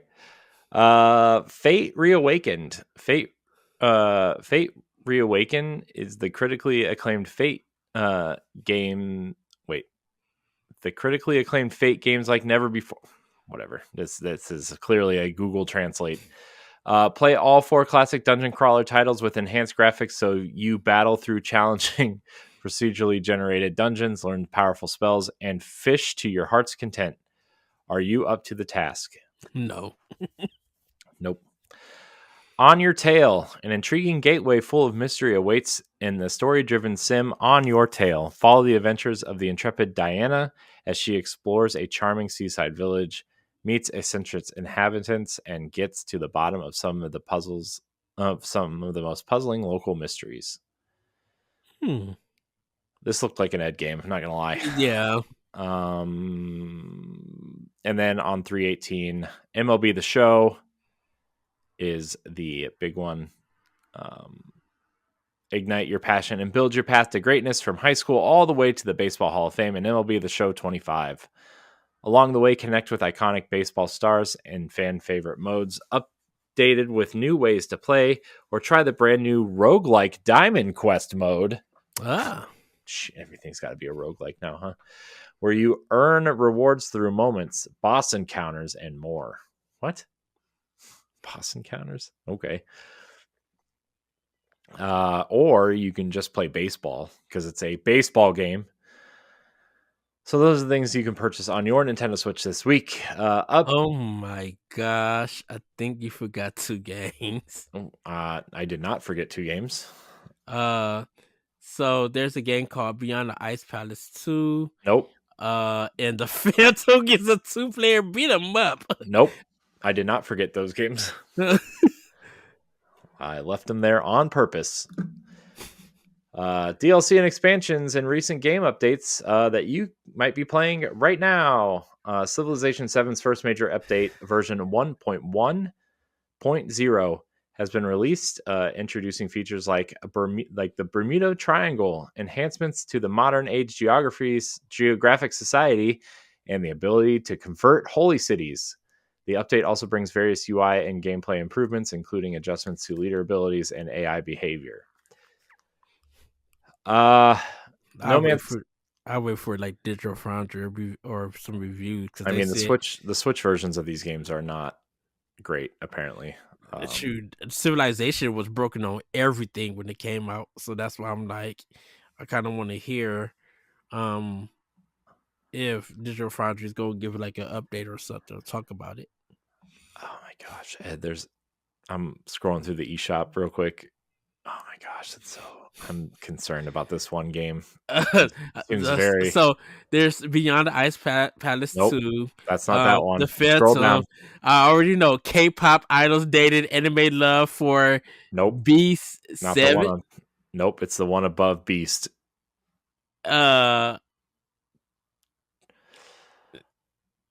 Symptom, Fade Awaken. Anyways, I'm going to read the rest of these DLC and expansions. You'll figure it out. 3D Didn't Die. No Man's Sky's latest hotfix addresses numerous bugs and optimizations. It is not yet launched on Switch, but it's coming soon. It's out on the other platforms already. Developer Hello Games assures players that the update will arrive on Switch as soon as possible, bringing fixes to missions, inventory issues, planetary rendering, and all overall performance improvements. And lastly, Stardew Valley's latest Switch patch fixes text issues and crashes introduced in a previous update, ensuring smoother gameplay. Shout out to Nintendo Life, by the way. Yes. They have a nice category called Game Updates, which lists all the updates, well, the ones that they catch, right, for games and stuff like NSO and stuff. They put it all under updates, which is very helpful. So shout out to Nintendo Life. I am forever grateful for that website. Yes. Nintendo Life and Push Square are like the 2 best websites of all time. Shout out to Xbox Wire too. I checked them out too. Yeah, but Xbox Wire, man, it's like shouting out the PlayStation blog, right? It's like, oh yeah, although the PlayStation blog is about as good as the PlayStation Store, so we're going to keep that one definitely moving. Nintendo Switch Online updates, Ed, this week. We have 2 Game Boy games, 2 very good Game Boy games. Donkey Kong 94, which is argued as the best Donkey Kong version of Donkey Kong ever made. I highly recommend Donkey Kong 94. It's very good. It's just called Donkey Kong, but it came out in 1994, so people have lovingly called it Donkey Kong 94. But it's just called Donkey Kong for Game Boy. Go play it, though.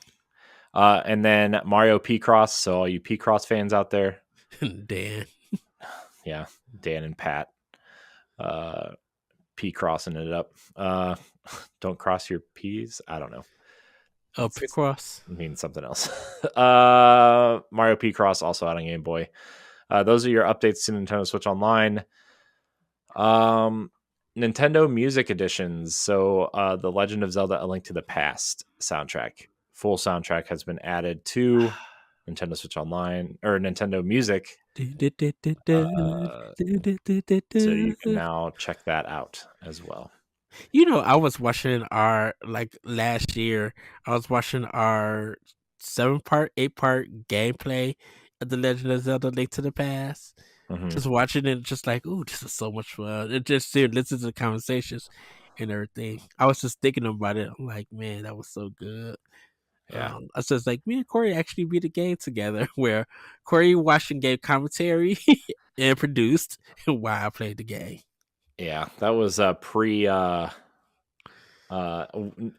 was when in a time where I had no idea how to do any of this stuff. So here we are. We did that. We did Super Metroid. There's still our is it our playthrough of Gears 1 still up? I don't remember, man. I'll have to look. I don't know. There's so much content out there that it's just kind of like, I can't believe it's not butter content. Yeah, man. I just, yeah. I don't want to think about it because it gives me extreme. Anyways, let's get into question block. Question block. Yes. If you have any questions, topics, comments, or thoughts, feel free to write them into the show. You can post them in the Nintendo Pow Block question block channel on the Discord. You can leave comment on YouTube video, drop them on Patreon from the last episode or YouTube channel, or you can look on social media for threads, although we're trying to funnel people to these places. So you go to those places and we'll read them. So, yeah, if you are also new to the show, we're going to start reading new reviews for Apple Podcasts and Spotify, comments from Spotify and YouTube. So write those in and we may have a surprise for you at the end of the month. So let's get into question block, Ed. Yes. Sam Hall writes in via YouTube, a very great contributor to the Pow Block community over the years. What are some of your fondest memories of the Switch as it turns 8? Yeah, we didn't really address the 8-year anniversary of the Switch at all. Yeah. So definitely with the release of The Legend of Zelda Breath of the Wild, that was a big one. I think definitely when Doom got announced, that Nintendo Direct, like me, I think Wolfenstein at the same time. Yeah, like we after that presentation, did we do the direct recap or because I know we talked at that because I know I was going on to a concert in Milwaukee, but I know after that happened, we were like literally on the phone, just like, dude, can you believe it? Like we had a good direct recap with that, but like just our personal talks with it, which is like, and this was before when Bethesda got brought by Microsoft. I was super shocked that this was that was happening. I don't really know, to be honest. I know we talked about it. I don't know if it was on an episode or on, something else, but because I think it was the following day after that Nintendo Direct happened that we did the recap recording. Yeah. This stuff. Definitely with 2019 when like we had Astro Chain, Fire Emblem 3 Houses, Link's Awakening. Like we had bangers in the summer and into the fall, and it was just like September 2019 was bunkers of releases, and it was just like, why y'all going this hard? Definitely E3 Summer Direct, I should say. Seeing Metroid Prime, or that might have been E3 still. Not Metroid Prime. Metroid Dread. That was a big moment, and then everybody was just like, oh, and then with the OLED coming out, just yeah, the workout one, I cannot think of it.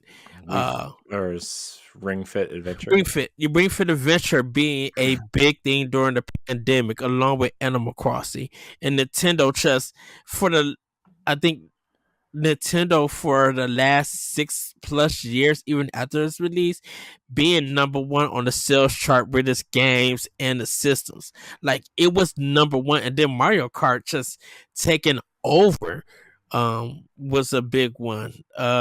Tears of the Kingdom hitting 10 million sales within 3 days.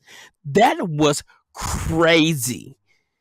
I'm like, and it's another perfect 10. Like, I don't know what other game has done it. There's probably many, but Breath of the Wild and Tears of the Kingdom being perfect 10s. Mm-hmm. Like, um, the importing stuff with Nintendo. People were importing games and playing it on the Switch and everything, and it's probably the biggest system that have a lot of people imported games for, because it's the region free. Like all three are region free. Mm-hmm. Um, Microsoft putting some of their games on it, Sony putting some of their games on it. Uh, Shoot, where do I even where do I even go from here? Yeah. Um, like Mario Wonder, you know, selling still selling after like Spider-Man 2. Like that was a big challenge for Yeah. it. The Legend of Zelda Link's Awakening, just the reveal of it and people getting excited. Um Xenoblade Chronicles 3, Monster Hunter Rise was a big moment because yes, Monster Hunter It's World literally was going through every moment on the Nintendo Switch. sorry, Every single moment. sorry. Monster Hunter Rise was a big one because I'm like, we didn't expect it to go to other consoles, but like that was a big thing. Definitely with the change of his gameplay, people were into. And then, like we said earlier, Fire Emblem Three Houses, like Nintendo having banger of games, first party, one of their probably strongest library. And then you got the indies and third party and, limited run and all the 8-bit and all of that stuff. Yeah. Yeah. I think I definitely think the launch of the Switch was important, Mm-hmm. and I think that Zelda really carried that for a long time, even though like we had that kind of small roadmap at the beginning of games that were coming, right? Yes. But I think it really hit at E3 that year, where like, I mean, the announcement of a new Mario, a new Xenoblade, the Mario plus Rabbids game, Oh, that was big. Fire Emblem Warriors, which was like, people were like, are we getting too many Fire Emblem games at this point? Because like, Shadows of Valencia had just come out in May, Mm-hmm. and we had gotten Fates and things the year before, and people were kind of concerned. I was like, man, we're getting a lot of Fire Emblem, but I think the big one of the funnest moments of the launch year, maybe not the most important, but like the Mario Odyssey song. Oh, yeah. Remember that? I mean, the that song was like everybody was singing it, Mm-hmm. and that Yeah. music video, and like the return of Pauline, and it was really like pretty. It was pretty iconic. I think that song is still really, it's a banger. Yeah. I love that song. Yeah. Um, and then once we kind of got into Nintendo really starting to announce things, and the cadence just never stopped, and I think that was probably like, I know I just made fun of you for listing off a ton of moments, but like there was moment after moment after moment after moment. That Smash Ultimate. Yeah, like all the Smash reveals, the Mario Kart DLC, Yeah. And that's the so is alone and then the expansions. yeah, not we didn't get one, but two Xenoblade sequels. Mm-hmm. Um, yeah, man, Nintendo has done a lot of really great things. Metroid Dread, I know people really loved, and uh, The Keyblade did just Ultimate. What's his name? Sora. Sora. Um, Getting that exclusive, that timed exclusive for Dragon Quest XI's kind of special edition. Mm-hmm. It's that. I mean, it was Switch has had a great run, and I'm as ready as I am for the Switch 2. Like, Yeah. I'm glad that it's still like the Switch, and it's going to feel like the Switch for all intents and purposes. And we're going to get more. We're going to get those. I think we're going to get the Doom Wolfenstein moments more and more of like, okay, Final Fantasy, I'm imagining like Final Fantasy 7 remake and rebirth, right? That's going to be a moment. Yeah. Because Final Fantasy 7 skipped Nintendo 64, iconically skipped Nintendo 64. And so we got the remaster on Switch, but like, this is going to be a moment, right? It's not just going to be released, kind of farted out onto the eShop and people will buy it, right? Like, this is going to be a moment, an announcement, a big Nintendo Direct, right? Moment. We're going to see all, Elden Ring maybe, and, all these games that people love on other platforms, but now you can take these games with you on the Switch 2 because the Switch 2 is powerful enough to handle them. Yeah. And I think that's going to be the shift Nintendo needs for the Switch 2 to be as successful as the Switch, right? Is like, we see these iconic games on the Steam Deck and people love them on the Steam Deck, but like, Nintendo is a universal device, whereas the Steam Deck, I mean, it's sold, pretty well, right? But it's still a niche device. 3.5 million units is like not a lot of units for hardware, right? It's a pet project essentially for Steam. So yeah, and I just think Nintendo needs that, and I think they're going to get it. I think they're going to see Metaphor will be a big one. Yakuza will be a big one, I'm sure. Oh yeah, Sega's definitely going to be trying to be on Switch too. I'm just trying to think of all the people, like games that would make sense. I don't need every game on the Switch 2, right? Like, there are games that don't make sense, right? I mean, you could, right? I mean, I'm not trying to stop anybody from putting games on there, but like, Hi-Fi Rush needs to be on Switch too. To me, like, Call of Duty, I could care less if Call of Duty ever comes to Switch, right? Like, I know people kind of want it there, and people will think it's interesting, but I don't care, right? I don't care. I think it'll be fascinating to see what Microsoft brings over. I mean, we've talked about that at length, but still, we'll see. I think Microsoft will still bring like Bethesda stuff and some of their other party games. And for the most part, like, Activision and Bethesda have been supporting the Switch like all the way through until recently, right? I mean, Doom Eternal's on the Switch, right? Like, what is going on? Doom Eternal's on the Switch, but Hi-Fi Rush is not. Explain that to me. Which I can understand if it's on Switch too. I can understand. I did want to mention, I'm sorry everybody, Marvel vs. Capcom All-Star Collection. Dude, I don't know if that was a moment. Oh, that was big. I think a very small group of fans were excited for that. With the way that Maximilian on YouTube, like, his reactions was just everywhere. But people just having Marvel vs. Capcom 2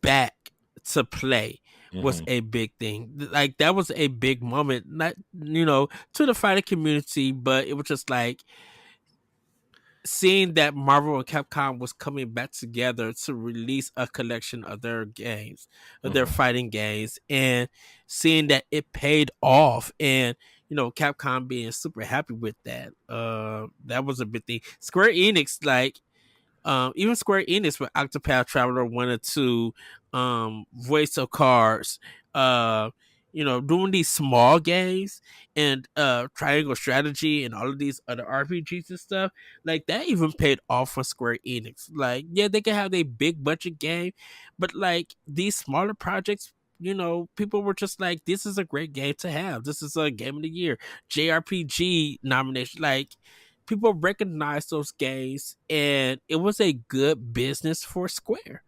Like, like to think of how their relationship was at a certain time to now, even with Bravely Default being on Switch, like that was big.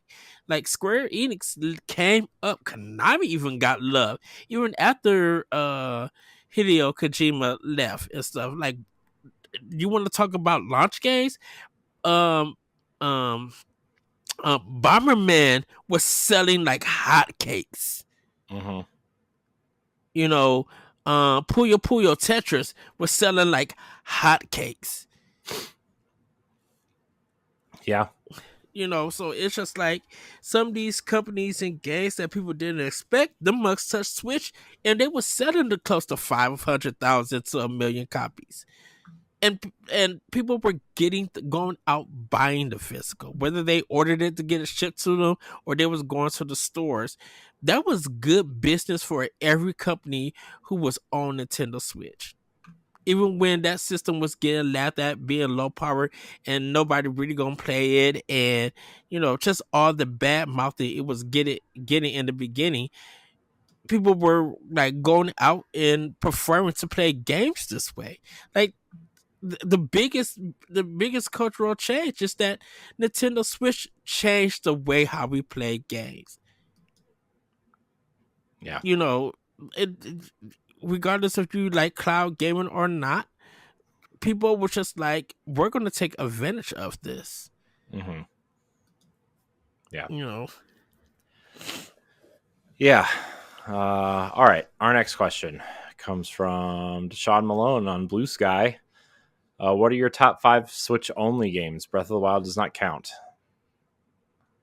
All top 5 Switch only games? Oh, that's easy. So I think, so Fire Emblem 3 Houses, definitely one. These aren't in any particular order. Man, I have to go through all of my Switch stuff to just even see. I would actually I think I might put Fire Emblem Engage on there too.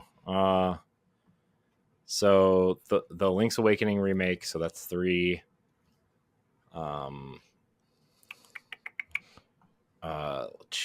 Ed, why am I blanking on so many things?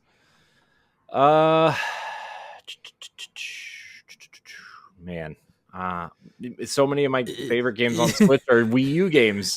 Should I go there? What do you think? Sure. Okay, so definitely Pikmin 4. Pikmin 4, yeah, man. Pikmin 4. Pikmin 4, Xenoblade Chronicles 3. I was gonna say Octopath Traveler 2, but that is on PlayStation, and I think it's on Xbox also now. But definitely those two. Super Mario Odyssey, I definitely love that one. Tears of the Kingdom, that's just a top one for me. Yeah, I felt like it was cheap to put Tears of the Kingdom on there. Yoshi's Crafted World. Like, I wrote the review for Crafted World, and I'm like, oh, this is a perfect 10. Like, it was my game of the year. But those definitely would be my 5. Mario Rabbids for me would be my 5th one. Oh, Mario Rabbids is so good too. Yeah. Yeah. Just that Ubisoft presentation and seeing the director and Miyamoto, it was not only a heartfelt moment, but man, when the XCOM team, who was kind of like the birth of that genre and stuff, was just like, yeah, we love this. Like, we want to play it too. Like, that was another major thing. Yeah. But those are my games. Yeah. Shout out to Ubisoft and the Starlink Star Fox stuff. Yes, that was really really good. I know a lot of people didn't play that game, but I think the Switch version is worth playing strictly for the Star Fox stuff. It's the best Star Fox game maybe ever. In my opinion, I think it's much better than Star Fox 64 and anything that came afterwards. So, I mean, that's my opinion, but definitely better than Star Fox Zero. Yeah, man, my internet keeps like I keep disconnecting from Zencaster, and I don't understand why. But Ed, just shake your head and nod. You've done it like 4 or 5 times already, so it's fine. Yeah, it's going off and on. I'll just wait till you come back. Be like, yeah. But a lot of the games that I really liked on Switch came to other consoles, and a lot of them are on Wii U. So, well, like you said, like Three Houses, like Ukulele and the Impossible Lair. Like I really love that game. So but it's good. It's on everything. So on everything, yeah. I definitely, yeah,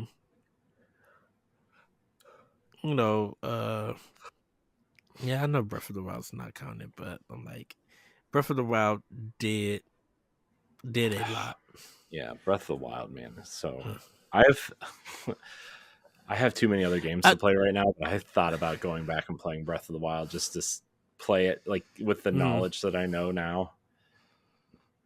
But I would say Disney Dreamlight Valley, but that's multiplayer too. Yeah. Let's see. Our next question comes from Marine Gamer 1289 on YouTube. He writes into the Boss Rush podcast a lot. What is one thing you're surprised that never happened during the Switch era? That the guy from Respawn never apologized for a statement about Titanfall 2 not being on Switch, and then making I fun think you're of the it. only person that's thinking about that. I just saying that was the one thing that I'm surprised never happened.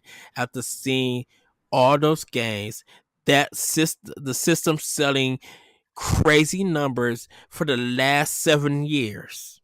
And then going back and be like, well, ooh, wow. And then reading all of these companies are playing Nintendo Switch at work.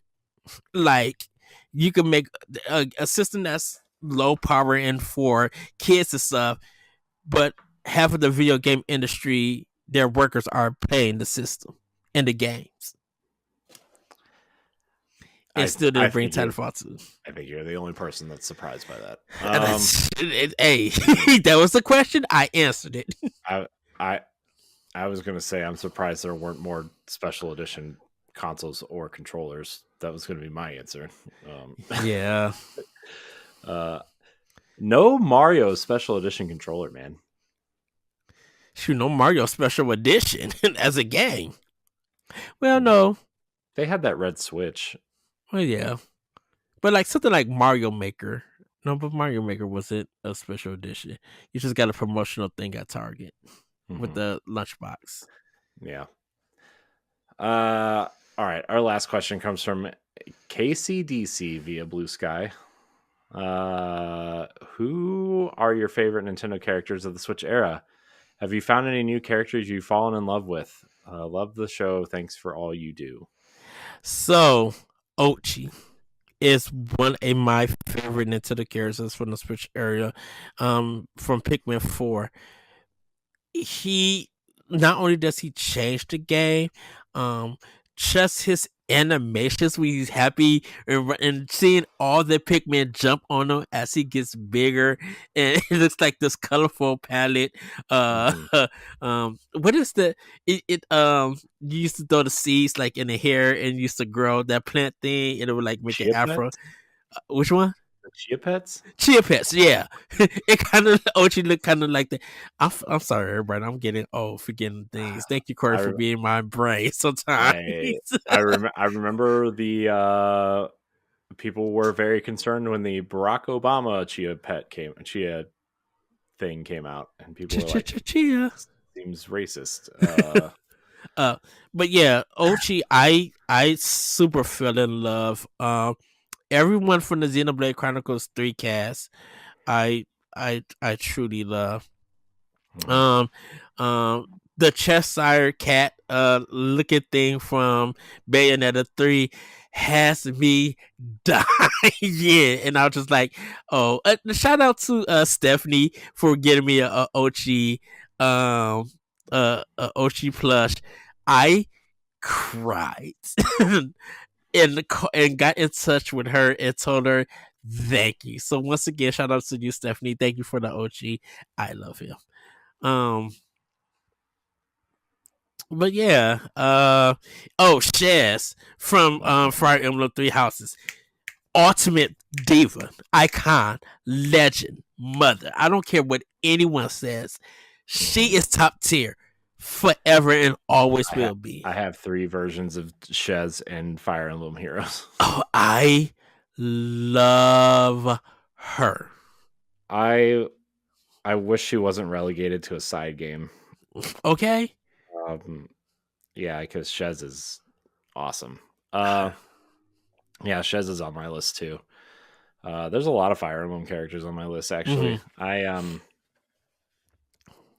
And I know it's because I'm just in it right now, like hardcore. But I think the main cast of Three Houses specifically, I Yeah. really fell in love with. Byleth and Edelgard and Claude and Dimitri to a lesser extent, but that cast was really fun, and the way they kind of grew on each other and kind of it was a great cast of characters. So I really love that cast. Shez also from the Warriors game. 2B actually from Nier Automata. I know that's not a Nintendo game, but really, I mean, that I love that game. Yeah. Nier Automata is so good. So I really have enjoyed that. And then, I think this version of Zelda is my favorite version of Zelda. Oh, yeah. Like the character Zelda, not necessarily the game, but this version of Zelda is like so cool and so like it's just like a real, she feels more real than the other games, right? Where she just feels like a character that's been thought out and fleshed out and feels like she's meaningful to the world instead of just like hiding in the shadows like in Twilight Princess, right? Like she's in it for like 15 minutes, right? And 12 of those minutes you're fighting her. Or Skyward Sword, she's like, she's a fun character in that, but she's like, she's important to the story, but she's not the story, right? Like Zelda in Breath and Tears, like she has more character depth. Yeah. And I feel like the game is actually about her. Yeah. And you're just like, I mean, Link is your proxy to the world at that point, right? Mm-hmm. Like, I don't know. Zelda is an amazing character in that universe. And I'm going to be really sad that the next game is not with these versions of these characters. Because I totally think you could expand them into another section of the world that's not Hyrule, right? But I trust Anuma and the team to really knock us out, and I think that's what I like about the Zelda series: the changes when they do them. Yeah, and everything. I think like obviously we've been seeing these versions of these characters since what 2014 is when Breath of the Wild was revealed, right? So yeah. We've been seeing them since then. We've seen them in two full games, the Warriors game, Smash Brothers, Mario Kart. Like these versions of these characters are everywhere, and it's like I do wonder, could they bring Midna back to the series? And I mean, what would that do? I mean, I would really love a Twilight Princess sequel, which has been kind of like that idea has been floating around for a while, but like, don't tease me with that. I can't. I'm just saying if just that. Dude, I was looking at that Midna statue on eBay the other day. The Final Form Midna statue. I really want it. I think if that game get an HD/remaster, which would probably be Twilight Princess HD, if that game gets announced just for a regular Switch, it gets a release date. I have a feeling that game is like definitely get the pre-orders and stuff. I Mhm. think people are going to have a different opinion and a viewpoint of that game because I think they're finally going to get their hands on it and be Mhm. like, "Oh, because you could do the GameCube version and the Wii version. I Like mean you can switch the controls." the Wii U HD version has both versions on it. Oh, okay. Then they would try to go with that one. I think more people will get something out of that game and just be like, "Yeah, I didn't play it on GameCube. I didn't get the Wii. I skipped the Wii U and stuff. I'm finally getting my hands on it because I think a lot of kids, and parents who didn't introduce their kids to the Twilight Princess games or anything, I think they're going to get a new outlook of it and just be like, this is why it's held as one of the great Zelda games. I think Um, I think the big knock on that game, first of all, the tutorial at the beginning is not 3 hours. I don't know why people keep saying that it's 3 hours. It is not 3 hours.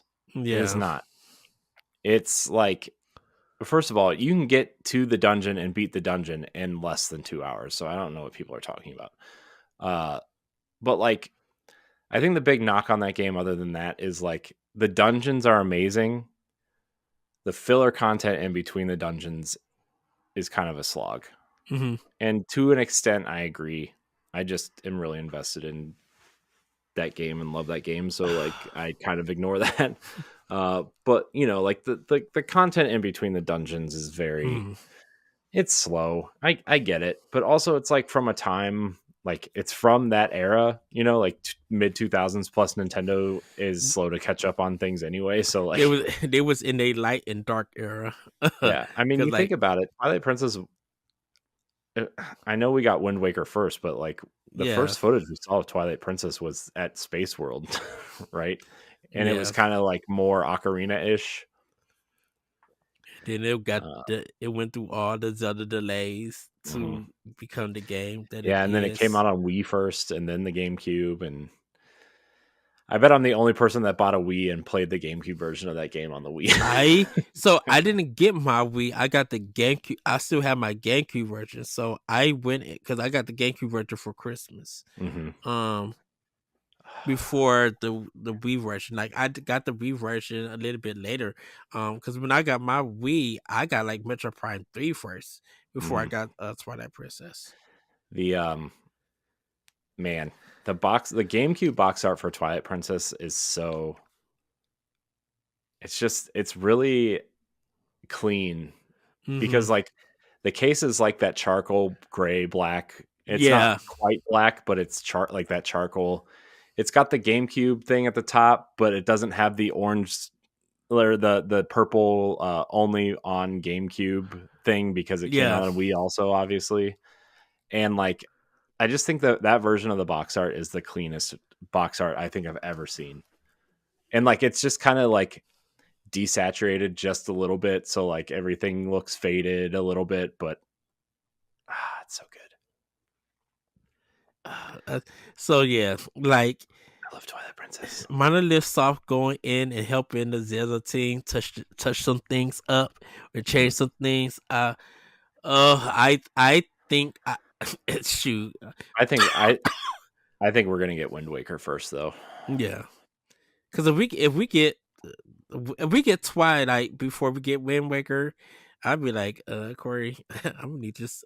We need to do an expansion pass I mean, and try to figure this out. I'm okay with that, but I know I'm in the Oh, minority of that. But uh, I either do way, want to note.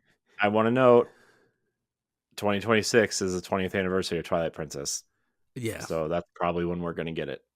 Shoot, either way, the coins are coming. Yeah, Nitty will get that coins. Now, yeah. shoot. Now, Twilight Princess been like remade and upscaled to where it looks like uh Horizon Zero Dawn, Oh, don't like tease me with that either. a 60 frame lock That's the Wii U. 1080. That's the Wii U tech demo. That's that. Don't tease me with that, Ed. Don't.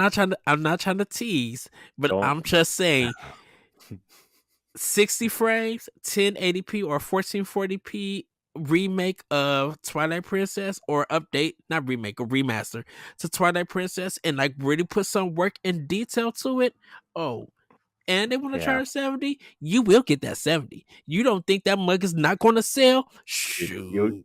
you will get whatever price tag from me on that game. Just saying. And you re-release the Wolf Amiibo coins. Just here, just coins.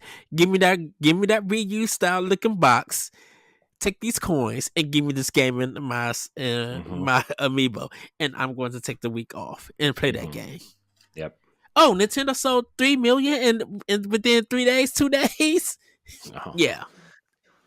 Somebody comes over. Why is your basement full of copies of Twilight Princess? Don't worry about it. Don't worry about it. Exactly. Keep that on the L. Jeez. Yeah. So that's I guess that's where I'm at with that. Sorry, KCDC. Look, they signed up for this. Okay. True. So yeah, that's it for questions, Ed. I think that's another episode in the books for us. All right. Well, everybody, final thoughts. Like I said, we are getting ready for PAX. Super excited for that. I really don't have much to say besides I need to get into my writings and everything, get that out. But hopefully people are enjoying the games that like Monster Hunter and stuff. And hopefully as we wait for April 2nd, I kind of hope that there isn't no leaks about the Switch 2 presentation. I hope they really keep it under wraps because I really want to be surprised on what they got to show. Yeah. So I'm super excited for that direct. Hopefully it's about 40 minutes. We get a good breakdown and stuff. So I'm super excited for what's to come with PAX East and with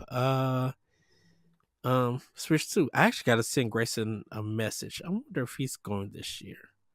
Yeah, I think a lot of people are actually skipping PAX East this year, from what I've heard.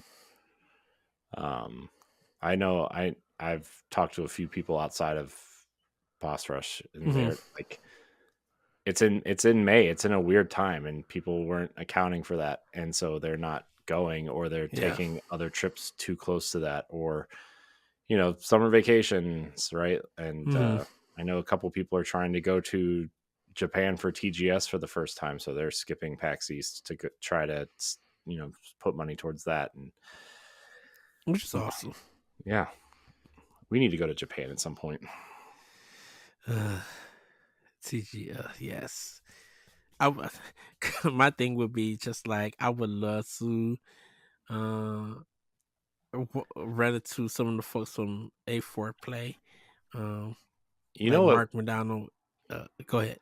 Oh, you know what we should really do is we should take a trip down to Florida when Epic Universe opens and go to Super Nintendo World just to make content. I don't really care to go, but like it would be good content, and I know it would probably be fun when I got there. I just the videos make it look very claustrophobic and very scary. We know you're a Disney king, a Disney dad. I know. I'm very upset. My parents just got back from there. Oh. Today. We were supposed to go, but I there's too many things that cut me from going. So. But you guys are going in the future. Oh yeah. At some point we are. Because you already know, I got to see the blue milk. I got to see what new sandwich is.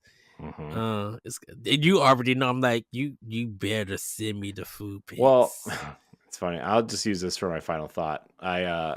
So my parents got back, and I'm really jealous. But my dad got stopped at TSA because they brought home sandwiches for me. They're long and oval shaped, and they're wrapped in foil. So in the X-ray machine, they they look like long silver cylinders, which you know. So my dad got stopped by TSA, so I think that's funny. Did you get your Earl sandwich though? Still, they brought it home for me. I did not see them today, so it'll probably be tomorrow or Monday or some point. But yeah, all right. Yeah. Well, everybody, that's going to be it for Pow Block. Thank you for watching or listening to this episode of Nintendo Pow Block. Remember, you can find a new episode of this podcast every Monday morning on YouTube, podcast services as part of our free Patreon content and on our website at bossrush.net.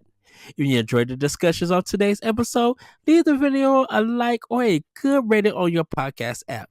If you subscribe to our Patreon, you gain ad-free access, early access to Expansion Pass and Book Club, and exclusive access to Power Block 1-Up.